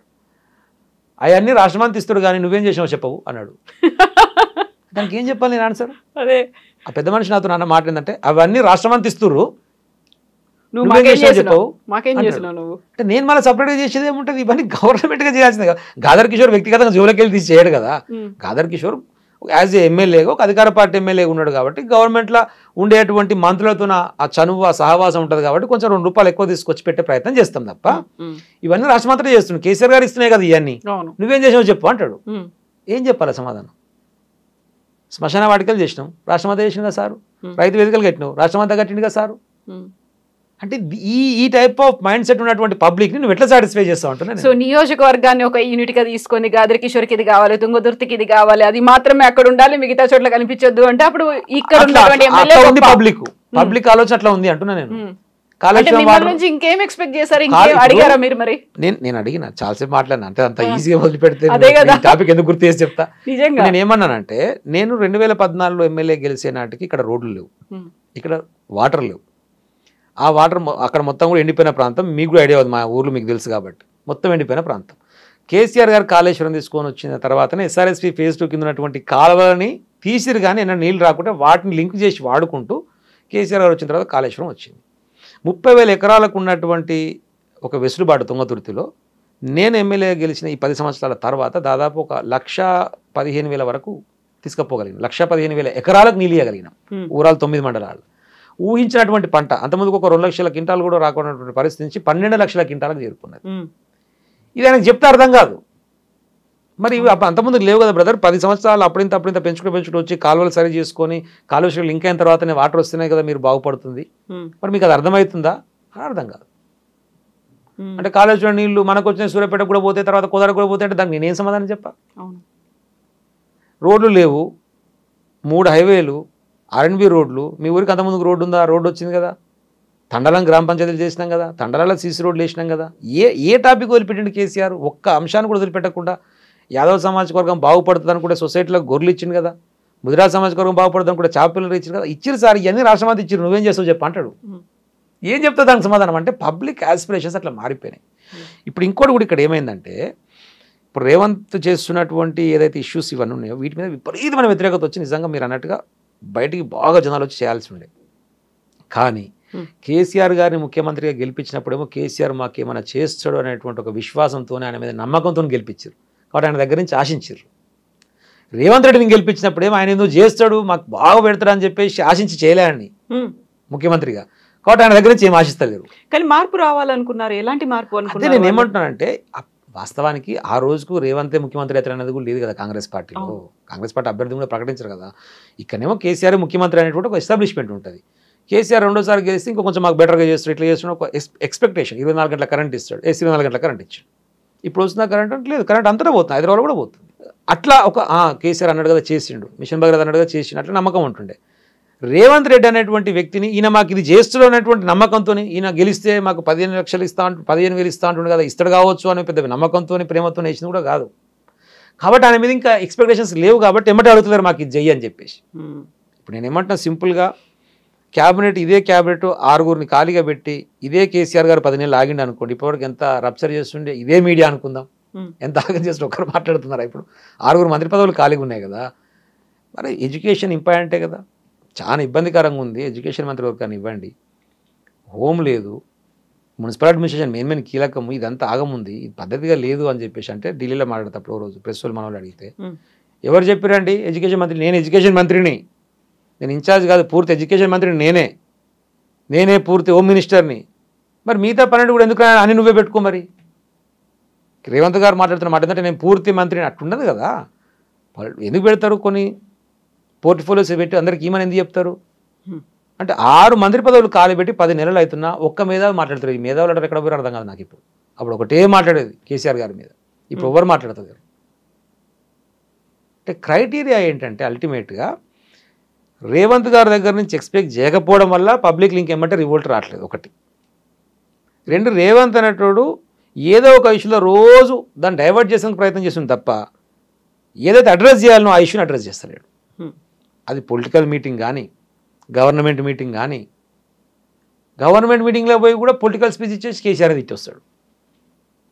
అరే నువ్వు గవర్నమెంట్ మీటింగ్ పెడితే నీ పాలసీ ఏందో చెప్పు, ఏం చేస్తావో చెప్పు. గీయాల కాదు గీయాల నుంచి ఇస్తా అని చెప్పు. బోనస్ ఇస్తా అన్నారు, ఇప్పుడు తర్వాత సన్న బియ్యంకి ఇస్తా అంటాడు. సన్న బియ్యంకు నువ్వు ఎందుకు బోనస్ ఇచ్చాడు? బయట రేటే ఎక్కువ ఉంటుంది, నువ్వు ఇచ్చే రేటు కంటే మార్కెట్ రేట్ ఎక్కువ. దానికి అవసరం, బోనస్ కూడా అవసరం లేదు సన్న బియ్యానికి. ఇప్పుడు మిమ్మల్ని మీ ఓటర్ అడిగినటువంటి ఒక ప్రశ్న, అన్ని చోట్ల చేశాడు కదా, నిజంగానే అన్ని నియోజకవర్గాల్లో కేసీఆర్ అందరినీ ఒకే రకంగా ట్రీట్ చేసి అన్ని నియోజకవర్గాలను ఒకే రకంగా చూసి ముందుకెళ్ళిన తర్వాత దెబ్బ పడింది అనేది రియలైజ్ అయ్యారా? ఎందువల్ల దెబ్బ పడింది, ఎందువల్ల కాదని? అంటే అల్టిమేట్గా నాకు నా వ్యక్తిగత అనుభవంలో నాకు అర్థమైంది ఏంటంటే, నేను అనుకోవడం అల్టిమేట్గా ఎలక్షన్స్ లాగా కొట్లాడాలి. డెవలప్మెంట్ మీదనో, మన అవైలబిలిటీ మీదనో, డబ్బులు ఖర్చు పెట్టడం మీదనో, వీటి మీద ఆధారపడి ఉండదు. నాకు అర్థమైంది వ్యక్తిగతంగా. బ్యాలెట్ అనేటువంటిది భావోద్వేగంతో కూడినటువంటి ఒక ఓటు. ఆ టైంకి ఆ ఎమోషనల్ బాండింగ్కు సంబంధించి, ఎమోషనల్ అటాచ్మెంట్కి సంబంధించి మనం ఎక్కడో మిస్ఫైర్ అయినాం. దానివల్ల జరిగినటువంటి నష్టమే, దీంట్లో వేరేది ఏం లేదు. కేసీఆర్ గారు డెవలప్మెంట్ చేయాలనేది లేదు, కేసీఆర్ గారు సంక్షేమ కార్యక్రమాలు చేయాలనేది లేదు, కేసీఆర్ గారు ఇన్ఫ్రాస్ట్రక్చర్ డెవలప్మెంట్ చేయాలనేది లేదు, కేసీఆర్ గారు ఇరిగేషన్ డెవలప్మెంట్ చేయాలనేది లేదు, కేసీఆర్ గారు ఎడ్యుకేషన్ డెవలప్మెంట్ చేయాలనేది లేదు, కేసీఆర్ గారు ఇప్పుడు హెల్త్ ఫస్ట్ టైమే చెప్పారు. అంటే కేసీఆర్ గారి ఆలోచన విధానము, ఆయన ప్రణాళిక, అది ఎంత చిల్లర కొడుకు వీళ్ళు ఆ స్థాయిలో లేరు, అంత లేదు ఇలా సీన్. ఫస్ట్ 10 yearలో బాగా అగ్రికల్చర్ ఇరిగేషన్ మీద పెడదాం రా 5 ఏళ్ళు, దాని మీదనే పెట్టాడు. ఎవరిని మాట్లాడినా కూర్చొని ఏ కాన్సెన్స్కి ఎక్కడికి వెళ్ళి నీళ్ళు వస్తాయి దాని మీదనే కూర్చోండు. అగ్రికల్చర్ ఎట్లా డెవలప్ చేయాలి, పండించిన పంటను మనమే కొని ఒక ధైర్యం ఇవ్వాలి రైతుకు, మనమే రైతుకు పెట్టుబడి సాయం చేయాలి, 24 గంటల కరెంట్ ఇవ్వాలి, నీళ్ళు ఇవ్వాలి, అప్పుడు రైతు బాగుపడతాడు. రైట్, ఎరువులు సకాలంలో ఇవ్వాలి. అట్లా అగ్రికల్చర్ ఇరిగేషన్ మీద ఫస్ట్ 5 years మీరు అబ్జర్వ్ చేయండి, బాగా కాన్సన్ట్రేషన్. సెకండ్ 10 yearలో ఏం చేయాలి, ఎడ్యుకేషన్ అండ్ హెల్త్ పెట్టుకోండి. బట్ సెకండ్ 10 yearలో బాగా దెబ్బ పడ్డది ఏంటంటే, సార్ అనుకున్నటువంటి దాంట్లో కరోనా అనేటువంటిది కొంచెం 2 years అయ్యేసరికి ఆ ఫైనాన్స్ విషయంలో తన రిసోర్సెస్ మీద ఒక దెబ్బ పడేసరికి తను అనుకున్న రీచ్ కాలేకపోయింది. కానీ అట్లా కూడా 1000 గురుకుల పాఠశాలలు చేసిండు, ఎడ్యుకేషన్లో కొంచెం క్వాలిటీ తీసుకొచ్చిండు, అన్ని మెడికల్ కాలేజ్ తీసుకొచ్చిండు, యూనివర్సిటీ కొంచెం బలోపేతం చేసేటువంటి ప్రయత్నం చేసిండు, ఇవన్నీ నడుస్తున్నాయి. At the same time health, corona వచ్చేసరికి కరోనాతో ఒక ఎక్స్పీరియన్స్ వచ్చింది సార్కి. రివ్యూ పెట్టి అడిగితే రాష్ట్రం మొత్తం చూస్తే కూడా 500 వెంటిలేటర్లు లేవు. అరే ఇదేంది ఇంత ధైర్యమైన పరిస్థితి? లేవు నిజంగా. వెంటిలేటర్ మీద పోయే పరిస్థితి కదా, కరోనా వచ్చిందంటే వెంటిలేటర్ కావాలనే పరిస్థితికి వస్తేనే కదా స్టేడియం ఏమంటే హాస్పిటల్ కింద కన్వర్ట్ చేసి, ఏదైతే గాంధీ మీదనో ఉస్మానియా మీదనో నీమ్స్ మీదనే ప్రెజర్ పడుతుంది, 4 దిక్కుల 4 హాస్పిటల్స్ ఉండాలని చెప్పేసి, అటు గచ్చిబౌలి కానీ, ఇక్కడ కొత్తపేటలో కానీ, ఇక్కడ ఆల్వాల్లో కానీ, డిఫరెంట్ సెక్టర్స్లో, ఈవెన్ వరంగల్ అని హెల్త్ మీద బాగా కాన్సన్ట్రేట్ చేసి, సార్ ఎడ్యుకేషన్ హెల్త్ మీద ఈ 10 yearలో కాన్సన్ట్రేట్ చేసింది. మళ్ళీ ఈసారి వస్తే మళ్ళీ ఏం చేద్దాము అనేది ఒక ప్రణాళిక పెట్టుకుంటాను. ఆయన ఆలోచన విధానం వేరు, ఆయన అప్రోచ్ వేరు. ఐఏఎస్ ఐపీఎస్ ఆఫీసర్లు వచ్చి మొత్తం రివ్యూ అయితే కనుక ఒక 4-5 గంటలు రివ్యూ చేస్తే వాళ్ళు ఒక 100 కోణాలు చెప్తే అందరిది అయిపోయిన తర్వాత నేను 101 కోణం చెప్తారు. అట్లా కాదు, మీ ఆలోచన అట్లా కాదు ఉండాల్సిన, ఇట్లా ఉండాలి అప్రోచ్ అని చెప్పేసి. కానీ మీరు అన్నట్టుగా ఒక భావోద్వేగాన్ని ఎస్ మీతోనే మేమున్నాము, బీఆర్ఎస్ఏ కావాలి అని ఒక చిన్న లింక్ అనేది ఉంది. ఆ లింక్ మిస్ అయిపోయింది. ఎంత చేశారో 10 ఏళ్ల పాటు ఉన్నప్పటికీ కూడా ఆ లింక్తో పాటుగా ఉన్నటువంటి ఒక డౌట్ ఏంటంటే, కేసీఆర్ అందుబాటులో ఉండడు అనేది చాలా ఎక్కువగా మాసివ్గా స్ప్రెడ్ అయిపోయింది. దాన్ని దూరం చేయాలి చేసి అంటే అక్కడ ఏంటి అంటే సార్ నేను చెప్తాను మీకు అంటే ఇక్కడ ఇష్యూ అర్థం కావట్లేదు. నేను కూడా చాలా సందర్భాలు మాట్లాడాను. కేసీఆర్ అందుబాటులో ఉండడంటే ఎవరికి అందుబాటులో ఉండాలి కేసీఆర్? ఎగ్జాక్ట్లీ అదే కదా. ఇప్పుడు ప్రజాభవన్ ఉంది, ప్రజాభవన్ ని ఐసోలేట్ చేసుకుని ఆయన ఒక్కడే ఉంటున్నాడు, ప్రజలు కలవట్లేదు. నేను అదే అంటున్నా, ముఖ్యమంత్రిని డైరెక్ట్ కలిసేటువంటి ప్రజలకు ఉండే సమస్య ఏముంటది అంటున్నా. బట్ అది ప్రజల దాకా వెళ్ళలేదు కదా. ఇప్పుడు మాకన్నీ ఇలా హైరార్కీ పెట్టేసి మెయింటైన్ చేశారు. అదే అంటున్నా. సింపుల్ లాజిక్ ఏంటంటే ఎస్ ముఖ్యమంత్రిగా నేను కలుస్తా, ఓకే, నేను ముఖ్యమంత్రిగా నేను కలిసినాను కింద ఉన్నటువంటి ప్రజానికాన్ని అంటే అర్థం ఏంటంటే నా కింద ఉన్న సిస్టమ్ మొత్తం ఫెయిల్ అయిందని ఒప్పుకున్నట్టు. సర్పంచ్ ఏం చేస్తున్నాడు, సర్పంచ్ దగ్గర ఉండే సెక్రటరీ ఏం చేస్తున్నాడు, ఎంపీపీ ఏం చేస్తున్నాడు, ఎంపీపీ దగ్గర ఉండే ఎంపీడీఓ ఏం చేస్తున్నాడు, ఆర్డీఓ ఏం చేస్తున్నాడు, జేసీ ఏం చేస్తున్నాడు, కలెక్టర్ ఏం చేస్తున్నాడు, ఎమ్మెల్యే ఏం చేస్తున్నాడు, ఎంపీ ఏం చేస్తున్నాడు, మంత్రి ఏం చేస్తున్నాడు, వీళ్ళందరూ తర్వాత కదా ముఖ్యమంత్రి. ట్రూ హైరార్కీ అనేది ఉంది, వాళ్ళందరూ ఉండాలి, వాళ్ళందరూ చేయాలని. నేను అదే అంటున్నా, ప్రజలను ఎంతమంది, నేను ఒకటే ప్రశ్న అడుగుతా, మోడీ గారు ఎంతమందిని కలుస్తున్నాడు ఇప్పుడు ఒకసారి చెప్పండి నాకు. మోడీ అనేటువంటి వ్యక్తి ఎంతమందిని కలుస్తున్నాడు, ఎవరెవరు కలిసి నాకు చెప్పండి. అందుకే కదా 400 పార్ కాలేదు కదా, 400 పార్ కాలేదు కానీ అధికారంలోకి వచ్చాడు. అది కారణాలు కావు, ఎమోషన్ తోనే ఉంటది. కానీ ఇక్కడ జరిగింది ఏంటంటే కేసీఆర్ గారు చెప్పే మాట ఏంటంటే నేను ఎంతమందిని కలుస్తా, ఇప్పుడు 3.5 కోట్ల మంది ప్రజలు ఉంటారు, 3.5 కోట్ల మందిని సాటిస్ఫై చేస్తారండి. ఇంట్లో 5 పిల్లలు ఉంటేనే సాటిస్ఫై చేయలేరండి తల్లిదండ్రులు. బట్ అది ఇష్యూ కాదు, కింది స్థాయిలోనే సమస్యలు అయిపోయేటట్టుగా ఉండి నీ సమస్యకి ఇది అని చెప్పేసి నేను ముందే అనుకొని నీకు కావాల్సినటువంటి సెటప్ అంతా తయారు చేసి పెట్టిన తర్వాత అసలు నన్ను కలిసే అవసరం లేకుండా చేస్తున్నా కదా, నేను నన్ను కలిసే అవసరం ఏంది అంటున్నా. నేను ముఖ్యమంత్రిని కలిసే అవసరం లేకుండానే సమస్యల పరిష్కారం అన్ని చేసి పెట్టినా, నీకు కావాల్సిన నీళ్లు, నీకు కావాల్సిన వసతులు, స్కూళ్ళు, సంక్షేమ కార్యక్రమాలు ఎవ్రీథింగ్ ఉన్న తర్వాత నన్ను కలిసే అవసరం ఏముంటుంది అంటున్నా నేను. అవును, కాకపోతే వాళ్ళు కలవాలనుకున్నారు. ఇప్పుడు నేను కేసీఆర్ గారికి 2006 దగ్గర నుంచి దాదాపు అత్యంత సన్నిహితంగా వారి పర్సనల్ రూమ్లో ఉండగలిగేటువంటి ఒక వెసులుబాటు తెలంగాణ జాతిపితను అట్లా గడపడం నిజంగా నా అదృష్టం, అదొక అంశం. నేను 2 సార్లు ఎమ్మెల్యేగా ఉన్నా, ఆయన ఒకసారి సార్ దగ్గరికి పోయినాం అనుకోండి, అక్కడ ఉండేటువంటి ఆ సిచ్యువేషన్ సెక్యూరిటీలో కొన్నిసార్లు మనకు కూడా ఇబ్బంది ఉంటుంది. ఇబ్బంది ఉంటే నేను కూడా ఆగవే బాగానే ఉందని పోయినాం అనుకో, సార్ కూడా ఏదిరా లొల్లి అంటాడు. ఎగ్జాంపుల్ అది వాళ్ళు కొత్తలు కథలు కరెక్టే రా, అప్పుడు ఉన్నట్టు ఉంటుందా, కొన్ని అడ్జస్ట్మెంట్ చేసుకోవాలి మనం కూడా అంటారు. అంటే నేను కూడా అన్నమాట తెలుసు సార్తో, అంటే మీరు ఎమోషన్ అన్నారు, పబ్లిక్ కోరుకుంటారు అన్నదానికి చెప్తున్నా. నిజంగానే అధికారం వస్తే కేసీఆర్ దూరం అవుతారు అనుకుంటే మేము అధికారాన్ని కోరుకోం సార్, కేసీఆర్ కావాలని చెప్తున్నాం. కేసీఆర్ ఎందుకు అంటున్నాం అంటే కేసీఆర్ ఒక వ్యసనం. ఒకసారి కేసీఆర్తో కూర్చుంటే ఇక నువ్వు రోజు ఎడిక్షన్ అన్నట్టుగా కేసీఆర్ అట్లా అంత ఎన్సైక్లోపీడియా, అంత పెద్ద సబ్జెక్టు. నువ్వు ఏ సబ్జెక్ట్ అయినా మాట్లాడు, నువ్వు క్రికెట్ గురించి మాట్లాడు, ఎవడు ఎక్కువ సెంచరీలు కొట్టిండు, సచిన్ కొట్టిండు, విరాట్ కోహ్లీని కొట్టిండు కూడా ఆయన చెప్తాడు, మమ్మల్ని చెప్పనియాడు. అంత సబ్జెక్ట్, అంత అటాచ్మెంట్ మాకు పర్సనల్గా వారితో. కాబట్టి మీరు అబ్జర్వ్ చేస్తే కూడా నేను ఎందుకు ఇంత చెప్తున్నా అంటే కేసీఆర్ గారిని ఎవరన్నా ఏదైనా అన్నప్పుడే నేను కూడా హార్ష్ లాంగ్వేజ్ ఉపయోగిస్తాను. కేసీఆర్ గారు అంటే నీకు నేను తట్టుకోలేను, నాకు పూనకం వస్తుంది. వారి విషయంలో నేను కాంప్రమైజ్గా, ఎందుకంటే ఆయన వేరు, ఆయనకుండే నాలెడ్జ్, ఆయన యొక్క ఎయిమ్, ఆయన చేయాలనుకున్నది ఒక సపరేట్. ఆయనను గౌరవించాల్సిన స్థాయిలో గౌరవించకపోయినా తిట్టినప్పుడు ఇంకా నాకు ఇంకా కోపం వస్తుంది.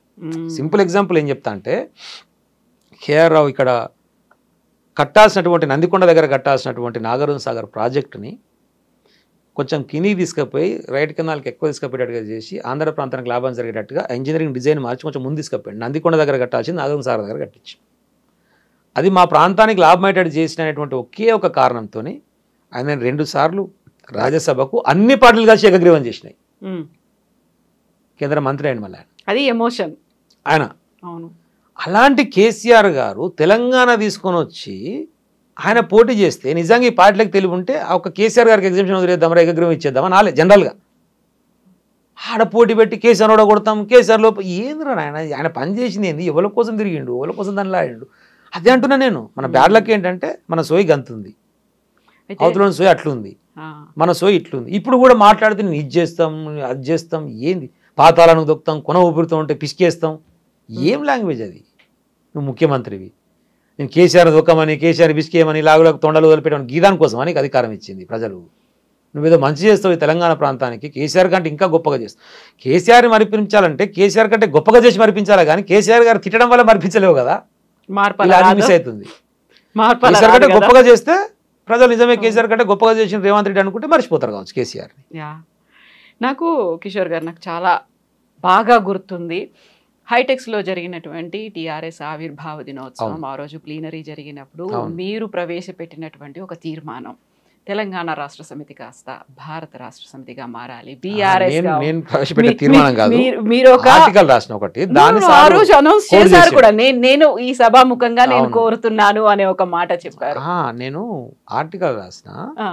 ఆర్టికల్ రాసినప్పుడు దాన్ని కోడ్ చేస్తూ కేసీఆర్ గారు ఇట్లా గాదర్ కిషోర్ గారు కూడా మాట్లాడుతూ టీఆర్ఎస్ బీఆర్ఎస్ చేస్తే బాగుంటుంది అని చెప్పేసి అంటున్నాడు అని చెప్పేసి 100% నేను రాసిన మాట వాస్తవం. నా ఉద్దేశం ఆత్మ మిస్ అయింది అనేది అందువల్లే ఓడిపోయారు అనే మాట నిజంగా నమ్ముతారు అంటే నేను ఏమంటున్నా మేబీ ఆ తెలంగాణ లేదు బీఆర్ఎస్ వచ్చింది అనేటువంటిది ఒకసారి ఒక అంశం.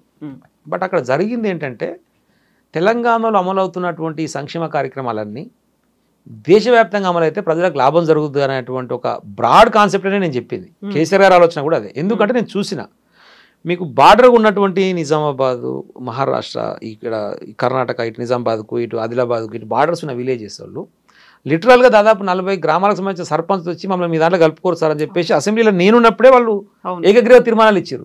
సార్ నవ్వి మేము చేయడానికి ఉండదు, రాష్ట్రాల పునర్విభజన కేంద్రం చేతులు ఉంటుంది, అట్లా ఉండదు అంటే లేదు సార్ మధ్యాహ్నం రోడ్డే అడ్డము, ఇటు మాది రాష్ట్రము ఇటు మీది రాష్ట్రము, వాళ్ళకి 24 గంటల కరెంట్ వస్తుంది, నీళ్ళు వస్తున్నాయి, మళ్ళీ 24 hours ఫ్రీ కరెంటు, వాటర్ వస్తుంది, రైతు బంధు ఇస్తున్నారు, వాడు పండించిన పంటను మీరు కొంటారు, మా కళ్ళ ముందు ఇది కళ్ళం ఇది కళ్ళం, మాకు అవన్నీ రావట్లేవు. తర్వాత ఏం చేసారంటే ఈ రోడ్ యువతలకు వచ్చి వాళ్ళు అరెకరం కొనుక్కొని అరెకరంలో బోర్ వేసుకొని ఆ బోర్ నుంచి కినికెళ్ళి రోడ్డు కినికెళ్ళి పైప్ వేసుకొని అవతల వాడుకుంటారు. అంటే అధికారులు వచ్చి సార్ మనం నీళ్ళు ఇట్లా చేస్తూ సార్ రైతులందరూ చేసుకుని తీరారా రైతులు ఎవరైనా రైతులే కదా ఏముందే కదా అట్లా పెద్ద దొంగలానే ఏముంది వదిలేసి అని చెప్పి సార్ కూడా నవ్వి ఊరుకున్నాడు.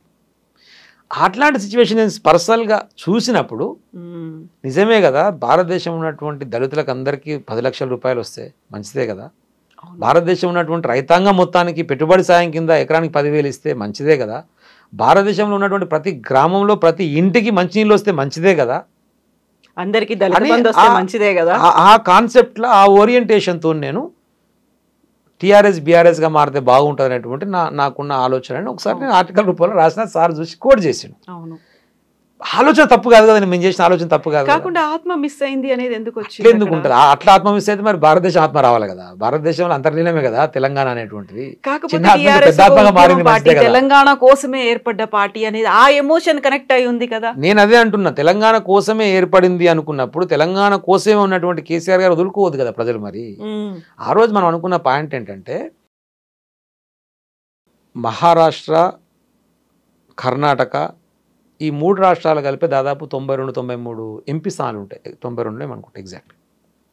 వీటిల్లో కనుక నిజంగా ఎమోషన్ గ్యాదర్ అయితే కనీసం ఒక 40 స్థానాలు, ఒక 50% మనం బాగా కాన్సన్ట్రేట్ చేసి కొట్టుకోగలిగితే అక్కడ లోకల్గా ఉండేటువంటి పార్టీస్తో పొత్తు పెట్టుకొని ఇక్కడ కుమారస్వామితో పొత్తు ఇంకో దగ్గర పెట్టుకొని ఒక 50% దాకా నాకు గుంజుకు రాగలిగితే ఈ సిచ్యువేషన్ వస్తుందని చెప్పి కేసీఆర్ గారు ఆ రోజు చెప్పారు. ఈసారి ఫుల్ మెజారిటీ రాదు, బీజేపీకి వ్యతిరేకత వస్తుంది. అట్లా మన తెలంగాణకే పరిమితం అయి ఉంటే కనుక మన దగ్గర 17 స్థానాలు అవుతున్నాయి. సరే ఒకటి ఎంఐఎం పోయినా కూడా 16 ఉంటే ఎంత స్థానాలు అయినా మనకు 13-14 వస్తాయి. ఈ 13-14తో మనం కేంద్రంలో ఏమి మనకు కావాల్సిన వాటా గుంజుకోలేకపోతున్నాం. కేంద్ర ప్రభుత్వం సహకరించలేదండి 10 ఏళ్ళలో, మనకు ఒక్కనాడు సహకరించాలి. ₹1 ఇవ్వాలి, ఒక జాతీయ ప్రాజెక్ట్ ఇవ్వాలి.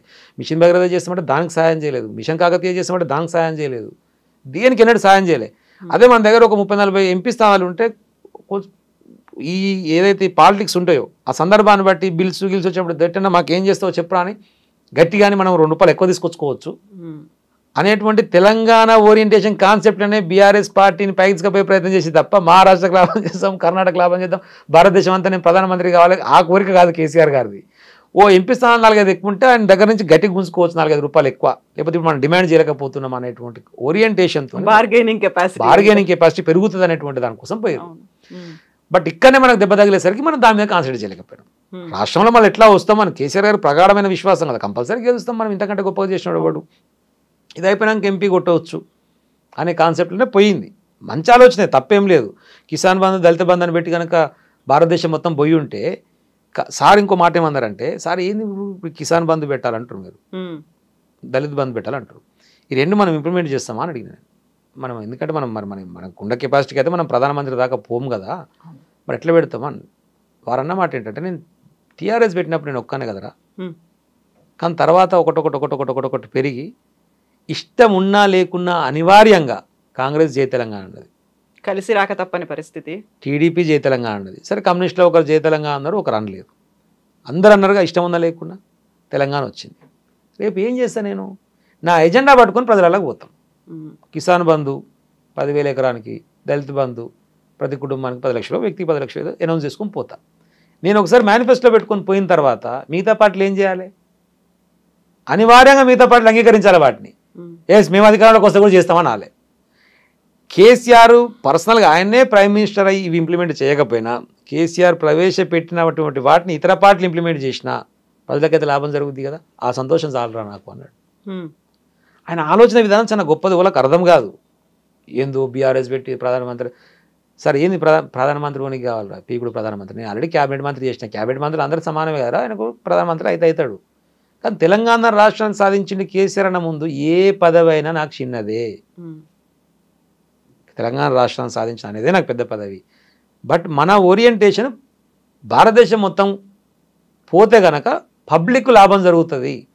మన దగ్గర చూస్తున్నాము, మనం కొంచెం బెటర్ అయినాం కాబట్టి బీహార్ నుంచి వస్తారు, యూపీ నుంచి వస్తారు, ఈవెన్ ఆంధ్రలో వస్తారు, మనకాడ పనిచేస్తారు, చూస్తున్నాం. చాలా దారుణంగా ఉంటుంది.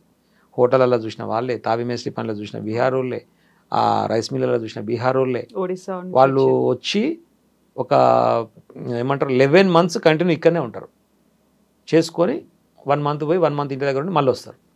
చాలా దయనీయమైన పరిస్థితి ఉంటుంది అక్కడ నార్త్లో. ఆ దారిద్ర్యాన్ని మొత్తం పోగొట్టడంలో మన పాత్ర ఏమైనా ఉండాలి. భగవంతుడికి ఇంత శక్తి ఇచ్చిండు, ఇంత పెద్ద అవకాశం ఇచ్చిండు, ఇక్కడ మనం సెటిల్ చేయగలిగిన 10 ఏళ్ళ కొద్ది మేరకు తెలంగాణలో. నిజంగా దేవుడు సహకరిస్తే కొంచెం ఇంకా భారతదేశంలో కూడా 10 మందికి లాభం చేయగలుగుతాం కదా అనేటువంటి ఒక మంచి ఉద్దేశంతోనే ఆయన ఈ కాన్సెప్ట్ అంతా డెవలప్ చేసింది. సరే అఫ్కోర్స్ కొన్నిసార్లు చేస్తున్న ప్రయత్నంలో కొన్ని తాగులు తాగితే మళ్ళీ సరి చేసుకొని మళ్ళీ పోవాలి. ఇంకేం జరుగుతుంది అనేది ముందు చూద్దాం. ఆ అవసరము సందర్భాన్ని బట్టి రియాక్ట్ అవుతారు, అప్పుడు బయటకు అప్పుడు వస్తారు. అంతే కదా, అంతే కదా. ఇంకే ఎప్పుడు వస్తుంది అనేది కూడా కొంచెం సస్పెన్స్ ఏముండదు, అది చెప్పి రాదు కదా, టైం వచ్చినప్పుడు వస్తుంది అంతే. ఆ టైం అంతే, ఇంకా ఆ సందర్భం వచ్చింది, ఇప్పుడు అవసరం ఏర్పడింది. ఇప్పుడు రాష్ట్రం మొత్తం విష జ్వరాలతో అట్టుడికిపోతుంది. కనీసం ఒక్కసారి హెల్త్ రివ్యూ చేసిన ముఖ్యమంత్రి. నేను చెప్పేది ఏంటంటే ముఖ్యమంత్రిగా చేయాల్సిన ఆంటన్లు వదిలిపెట్టి కేసీఆర్ రాలేదు, కేసీఆర్ ఎక్కడ పోయిన, ఇది ఎక్కడిది టాపిక్ అంటున్నా. అసలు క్వశ్చన్ రాక మీద అంటున్నా నేను. చేయాల్సిన క్వశ్చన్ ఇంకో రేవంత్ రెడ్డిని కదా. ఎస్, హెల్త్ సంబంధించినటువంటి ఇంత ఇష్యూ అయితే ఒక బెడ్ మీద ఇద్దరు పడుకోబెడుతున్నారు ఆయన, ఫెసిలిటీస్ లేక. ఈవెన్ ప్రైవేట్ హాస్పిటల్స్ అనేది గవర్నమెంట్ కూడా కాదు. మరి దాని మీద ఏం రివ్యూ చేస్తున్నావు, దాన్ని ఎట్లా పరిష్కరిద్దాం అనేటువంటి ప్రయత్నం దానికోసం కదా చేయాల్సింది. అది చేస్తలేడు కదా, పవర్ నీకు ఇచ్చారు కదా ప్రజలు, దాని గురించి రివ్యూ ఏంది అంటే ఆయన ఫోన్ చేసి అధ్యక్షులకు వాళ్ళకి ఫోన్ చేసి మెడికల్ క్యాజువల్కి బ్లాక్మెయిల్ చేసి ముఖ్యమంత్రి గారికి ఒక ఫ్రీ సీట్ ఇవ్వాలని చెప్పేసి ఆయన నాకు 25 కోట్లు ఇస్తేనే మీకు కౌన్సిలింగ్ స్టార్ట్ చేస్తే లేకపోతే లేదని చెప్పేసి దామోదర గిరి నడుస్తున్నది రాష్ట్రంలో. విష జ్వరాలతో పోతే దీన్ని పట్టించుకునే పరిస్థితి లేదు. అలా కౌన్సిలింగ్లో మెడికల్ కాలేజీలకు వాళ్ళు దివాళి తీసే పరిస్థితి. ఒక దిక్కు ఒకడేమో పైసలు, ఒకడేమో ఫ్రీ సీటు, ఇదే మొత్తం దందా. విచ్చలవిడితనము, ఎవడెంత దొరకత దోసుక తినాలనేటువంటి ఆలోచన తప్ప పబ్లిక్ ఏం చేద్దామనే సోయే లేదు. మళ్ళీ నా కుర్చీట కాపాడుకోవాలనేటువంటి పంచాయతీ రేవంత్ రెడ్డికి. మళ్ళీ కేంద్రం అడగంగానే రేపు పైసలు పంపాలి, రేపు మళ్ళీ మహారాష్ట్ర ఎన్నికలు వస్తున్నాయి, మళ్ళీ దానికి 1000 గియ్యో పంపరా అంటే మళ్ళీ పంపాలి, దాన్ని ఎట్లా జమ చేయాలి, ఇట్లా హైదరాబాద్ ఉపయోగించుకొని అక్రమ వసూలు చేసుకొని మళ్ళీ పంపాలి, లేకపోతే సీటు కాపాడుకునే పరిస్థితి ఉండదు. ఇప్పటిదాకా ఎన్ని వసూలు అయ్యాయి అనుకుంటున్నారు మీరు? అలా మీరే చెప్పాలి, మీకే క్లారిటీ ఉంటుంది. మీడియాలో బాగా బయట తిరుగుతున్నారు కాబట్టి. వాటికి హైడ్రాని ఉపయోగించుకోవాలంటే ఎన్ని వేల కోట్లు వచ్చాయని మీరు అనుకుంటున్నారు? ఎంతైనా వాళ్ళకి ఎంత అవసరం ఉంటే అంత తీసుకోగలుగుతారు, నాకు సపరేట్గా చెప్పే పని లేదు. వాళ్ళకి ఎంత అవసరం ఉందో తీసుకోగలుగుతారు. ఆయన దందనే బ్లాక్మెయిలింగ్ కదా, దాంట్లో ఆరితేరండి. అడ్మినిస్ట్రేషన్ ఉండదు, అవగాహన ఉండదు, తెలుసుకునే తాపత్రయం ఉండదు, పబ్లిక్ మంచిద్దామనే ఆలోచన ఉండదు. నా కుర్చీ కాపాడుకోవాలి, కేంద్రం అలా పార్టీని సాటిస్ఫై చేయాలి, పైసలు చేయాలి, ఇదే దందా ఇప్పుడు జరుగుతున్నది. అదే రాష్ట్రంలో నేను చెప్పాల్సిన అవసరం లేదు, ఎవరనిగా చెప్తారు. ఒక్కటి కూడా హెచ్ఎండిఏలో ఒక్క ఫైల్ కూడా ఇవాటి వరకు క్లియర్ కాలేదు 10 నెలల్లో. అబద్ధమైతే మీరు రేపు పొద్దుగాల మీ కెమెరామెన్ పట్టుకొని పోయి చూడండి. హెచ్ఎండిఏలో ఈ 10 నెలల్లో నాకున్నటువంటి అవగాహన ఒక 3 or 4 పర్మిషన్లు ఇచ్చి ఉంటారు కొత్తవి. పాత వాటివి కూడా అంత లేఅవుట్లు అయిపోయి అమ్మేసుకొని అంత అయిపోయిన తర్వాత మార్టిగేజ్ రిలీజ్ చేస్తారు కదా, మార్టిగేజ్ ఉంటుంది. మార్టిగేజ్ రిలీజ్ కోసం పోతే కూడా ముఖ్యమంత్రి గారు చెప్తే చేస్తా అంటాడు ఆ కమిషనర్ సర్ఫరాజ్ ఖాన్ ఓనర్ కానీ. ఇదేంది, మొత్తం అయిపోయింది, అమ్మేసుకుని అంతా అయిపోయింది, మీ నామ్స్ ప్రకారం డెవలప్మెంట్ చేసినాం, మీరు ఆటోమేటిక్గా రిలీజ్ చేయాలి కదా అంటే నో, నాకు సీఎం గారు చెప్తే చేస్తాను. ఇప్పుడు హైడ్రా వరంగల్కి రావాలి, ఖమ్మంకి రావాలన్న తర్వాత సరికొత్తగా పాలకుర్తి కూడా యశస్విని రెడ్డి కూడా ఆ మాట అన్నారు, ఇక్కడ కూడా వచ్చేసింది అని చెప్పిన తర్వాత నల్గొండ, తుంగతుర్తి వీటన్నిటి కూడా రావాల్సినటువంటి అవసరం ఉందన్నారు. అక్కడ ఎలా చూస్తున్నారు మీరు దాన్ని? ఎక్కడికి రావాల్సిన అవసరం ఉన్నా కూడా అసలు హైడ్రాకి సంబంధించినటువంటి పరిమితి ఏంది, అసలు హైడ్రా ఏం కోరుకుంటుంది అంటే జనరల్గా నువ్వు ఏదైనా సరే కొత్తది ఎస్టాబ్లిష్ చేసి ఒక ప్రయత్నం చేయాలనుకున్నప్పుడు ఎయిమ్స్ అండ్ ఆబ్జెక్టివ్స్ కావాలి కదా అంటున్నా నేను. అసలు నీ ఏమేంది, నీ ఆబ్జెక్టివ్స్ ఏంటంటే ఫస్ట్ నేను అడిగే ప్రశ్న అది. హైడ్రాతోని నువ్వు సాధించాలనుకునేటువంటి లక్ష్యం ఏంది? వసూళ్ళు. మరి వసూలు అయితే మిగతా మున్సిపాలిటీలకు విస్తరించడం అంటే అర్థమైంది అక్కడ ఉన్నటువంటి లోకల్ వసూలు చేస్తుంది కనట్ట. నాకు అర్థమైంది అయితే అదే. మరి కాబట్టి నీ ఏమేందో చెప్తే అది విస్తరించాలని వద్దా నేను చెప్తా, నీ ఆబ్జెక్టివ్స్ ఏందో చెప్తే అది విస్తరించాలని వద్దా నేను చెప్తా. ఎందుకు చెప్తున్నామంటే ఎఫ్టీఎల్ పరిధిలో ఉన్నటువంటి చెరువులకు సంబంధించి ఫుల్ ట్యాంక్ లెవెల్ ఎఫ్టీఎల్ అంటే దాంట్లో అక్రమ కట్టడాలు ఉన్నాయి, బఫర్ జోన్లో అక్రమ కట్టడాలు ఉన్నాయి. కాబట్టి వాటి మీద చర్యలు తీసుకోవడం అనేది ఒక అంశం. ఇంకో అంశం ఏంటి అంటే దాంట్లో వేరే వాళ్ళు ఆక్యుపై చేసుకొని ఉన్నారు అనేటువంటిది ఇంకో అంశం. ఇప్పుడు పేదలు ఎవరైతే కూలగొడతాం, ఈ రెండు మళ్ళీ సబ్జెక్ట్లో కూడా రెండు డిఫరెన్షియేట్ ఉంటుంది. ఇల్లీగల్ కన్స్ట్రక్షన్స్ వేరు, ఇర్రెగ్యులర్ కన్స్ట్రక్షన్స్ వేరు. నువ్వు దేని మీద కాన్సన్ట్రేట్ చేయదలుచుకున్నాడు ఫస్ట్ పాయింట్. రెండు, ఇల్లీగల్ అంటేనేమో ఎవరేం లేని వాళ్ళు వచ్చాడు ఏదో గుడిసో వేసుకొని వచ్చి ఆక్యుపై చేసుకున్నారు అనేటువంటిది ఇల్లీగల్ కిందకి వస్తుంది. నువ్వు గులగొట్టేటువంటి కొన్ని కేసులో జరుగుతున్నది ఏంటంటే నీ గవర్నమెంట్, ఆ రోజు మేమున్నా నువ్వున్నా నేనున్నా, గవర్నమెంట్ ఇస్ ఏ గవర్నమెంట్, ఇది వ్యవస్థ, పర్సన్ కాదు కదా. నీ గవర్నమెంట్ ఇచ్చినటువంటి పర్మిషన్స్, నీ హెచ్ఎండిఏ ఇచ్చిన పర్మిషన్, నీ ఇరిగేషన్ డిపార్ట్మెంట్ ఇచ్చిన ఎన్ఓసి, నీ రెవెన్యూ డిపార్ట్మెంట్ ఇచ్చిన ఎన్ఓసి అన్నింటి తర్వాతనే వాడు అక్కడ లేఅవుట్ చేసిండు, విల్లాలు కట్టిండు, ఇల్లు కట్టుకుండు, ఇవాళ పోయి వాటికి కూడా కొడుతున్నావు. ఇది ఎట్లా న్యాయం అవుతుంది అంటున్నా నేను. నీ గవర్నమెంట్ ఇచ్చిందని నువ్వే గులగొడతా అంటే మరి ఆ రోజు నుంచి ఈరోజు పర్మిషన్ ఇచ్చిన వాళ్ళు అందరి మీద చర్యలు తీసుకుంటాం అన్నట్ట, ఎన్ఓసి ఇచ్చిన వాళ్ళ మీద చర్యలు తీసుకుంటాం అన్నట్ట. ప్రాబ్లం ఏంటి అంటే ఎఫ్టీఎల్కి సంబంధించి 1931లో విలేజ్ మ్యాప్ల ప్రకారము ఎఫ్టీఎల్కి సంబంధించినటువంటి ఫిక్సేషన్ సంబంధించిన కొన్ని బౌండరీ రాళ్ళు పాతిపెట్టారు అప్పుడు 1931లో. 1931 తర్వాత భారతదేశానికి స్వాతంత్రం వచ్చి, సరే తర్వాత తెలంగాణ దక్కన్ హైదరాబాద్ స్వతంత్రం వచ్చి భారతదేశంలో కలిసిన తర్వాత ఈ రోజు వరకు ఎఫ్టీఎల్ అనేటువంటిది స్టాట్యుటరీగా ఎక్కడ కూడా నిర్ధారించబడలేదు. నీ గెజిట్ ద్వారా ఈ చెరువుకు గిది ఎఫ్టీఎల్ అని చెప్పేసి ఇప్పటివరకు గెజిట్ అనేటువంటిది లేదు. అది లేనప్పుడు అసలు ఎఫ్టీఎల్ పరిధి నిర్ధారణ కానప్పుడు అది పేదవాళ్ళ ఇల్లు అయినా ఉన్నవాళ్ళ ఇల్లు అయినా నీది ఎఫ్టీఎల్ పరిధిలో ఉంది అని చెప్పి నువ్వు ఎట్లా చెప్తావు? ఇది నా పాయింట్. ఏ లెక్కలు ఉన్నాయి? ఎఫ్టీఎల్ పరిధి నిర్ధారణ అయితే కదా నాది ఎఫ్టీఎల్లో ఉందో లేదో చెప్పేది నువ్వు. ఎఫ్టీఎల్ పరిధి నిర్ధారణ కానప్పుడు ఎఫ్టీఎల్ పరిధిలో ఉందని కూలగొట్టే అధికారం హైడ్రాకి ఎట్లా వస్తున్నది? నా పాయింట్కి అది. హైడ్రా ఇప్పుడు కొత్తగా ఏమైనా మరి ఎఫ్టీఎల్ ఫిక్స్ చేస్తుందా? హైడ్రాకి అధికారం ఇచ్చి మీరు సర్వే చేసి ఫిక్స్ చేయని అంటురా? లేదు 1931 విలేజ్ మ్యాప్ల ప్రకారం ఫిక్స్ చేయమంటున్నావా? లేదు 2016కు సంబంధించి 2014 తెలంగాణ వచ్చేంత వరకు ఉన్నటువంటి షార్టెడ్ మ్యాప్ను తీసుకో అంటున్నావా? లేదు ఇరిగేషన్ డిపార్ట్మెంట్ వాళ్ళు చెప్పేటువంటి ఫిక్సేషన్ తీసుకోమంటున్నావా? లేదు రెవెన్యూ డిపార్ట్మెంట్ వాళ్ళు చెప్పేటువంటి ఎఫ్టీఎల్ ఫిక్సేషన్ తీసుకోమంటున్నావా? లేదు జలమండలికి సంబంధించిన వాళ్ళు సర్వే చేసినటువంటి దాని ఫిక్సేషన్ తీసుకోమంటున్నావా? వాటర్ షెడ్ డిపార్ట్మెంట్ హైదరాబాద్కి సంబంధించింది. అసలు ఏంటిది నీది అంటున్నా, ఏది చెప్పాడు? ఇంత ముందుకున్నటువంటి చీఫ్ జస్టిస్ అప్పుడు ఉన్నప్పుడే 2016లో ఒక లేక్ ప్రొటెక్షన్ ఆర్గనైజేషన్ ఎన్జిఓ వాళ్ళు గ్రీన్ ట్రిబ్యునల్లో కేసు వేసారు. ఎఫ్టీఎల్కి సంబంధించి ఇబ్బంది అవుతుంది, అక్రమ కట్టడాలు వస్తున్నాయి, ఇది రక్షించబడాలి, నాలాలు కానివ్వండి, అలుగులు కానివ్వండి, లేకపోతే ఇబ్బంది అవుతుందని. అప్పుడు ఆ గ్రీన్ ట్రిబ్యునల్ ఇచ్చినటువంటి డైరెక్షన్ మేరకు తెలంగాణ హైకోర్టు ఎఫ్టీఎల్ ఫిక్సేషన్ చేయడానికి సంబంధించి గవర్నమెంట్కి ఒక డైరెక్షన్ ఇచ్చింది. అప్పుడు బీఆర్ఎస్ పార్టీ ప్రభుత్వం ఉన్నప్పుడు అప్పుడే హెచ్ఎండిఏకు సంబంధించి హెచ్ఎండిఏ పరిధిలో మెయిన్ ఇక్కడ బాగా కన్స్ట్రక్షన్ వస్తున్నాయి కాబట్టి ఫస్ట్ ఇక్కడ తీసుకున్నప్పుడు హెచ్ఎండిఏ పరిధిలో దాదాపు 3500 చెరువుల వరకు సుమారుగా ఉంటే 2569 చెరువులకి ప్రిలిమినరీ నోటిఫికేషన్ ఇచ్చారు. ఎఫ్టీఎల్ ఫిక్సేషన్ కోసం ఈ సర్వే నెంబర్లు ఎంత, ఈ సర్వే నెంబర్లు ఎంత, ఇక్కడ ఇట్లా అని ఒక నోటిఫికేషన్ ఇచ్చారు. ఆ 2569 ప్రిలిమినరీ నోటిఫికేషన్స్లో దాదాపు 270 వరకు ఫైనల్ నోటిఫికేషన్ కూడా అయిపోయినాయి. అంటే అభ్యంతరాలు అవి తీసుకున్నాక మళ్ళీ ఫైనల్ నోటిఫికేషన్ ఇచ్చారు. అంటే ఇప్పుడు హెచ్ఎండిఏ పరిధిలో 270 చెరువులకు మాత్రమే ఎఫ్టీఎల్ ఫిక్స్ అయ్యి ఉన్నది. అది ఎట్లా? ఆ రోజు కోర్టు ఇచ్చినటువంటి డైరెక్షన్ మేరకు గవర్నమెంట్ చేసినటువంటి పని మళ్ళీ కోర్టుకు సబ్మిట్ చేసినంత వరకు ఉన్నటువంటి రిపోర్ట్ అది. మిగతా అన్నీ కూడా ప్రిలిమినరీ నోటిఫికేషన్ అయినవి. ఆ ప్రిలిమినరీ నోటిఫికేషన్ ఇచ్చినప్పుడు కూడా జనాలకు ఏం చేయాలి అంటే, మీది కనుక ఒక 10 ఎకరాలు 2-3 సర్వే నెంబర్ ఉంటే ఒక సర్వే నెంబర్లో 6 ఎకరం పోతుంది అనుకోండి, మీకు నోటీస్ ఇవ్వాలి. నేను ఈ చెరువుకు సంబంధించి ఇలా మీద 6 ఎకరం పోతుంది అనేటువంటి నోటీస్ ఇవ్వాలి. అటువంటివి కూడా జరగలేదు. ఒక పక్కానంతో చిన్న డిస్ప్యూట్ వస్తేనే మనం సర్వే కడితే ఆయన ఒప్పుకుంటున్న వచ్చి సర్వే చేస్తా అని మాట్లాడతారు.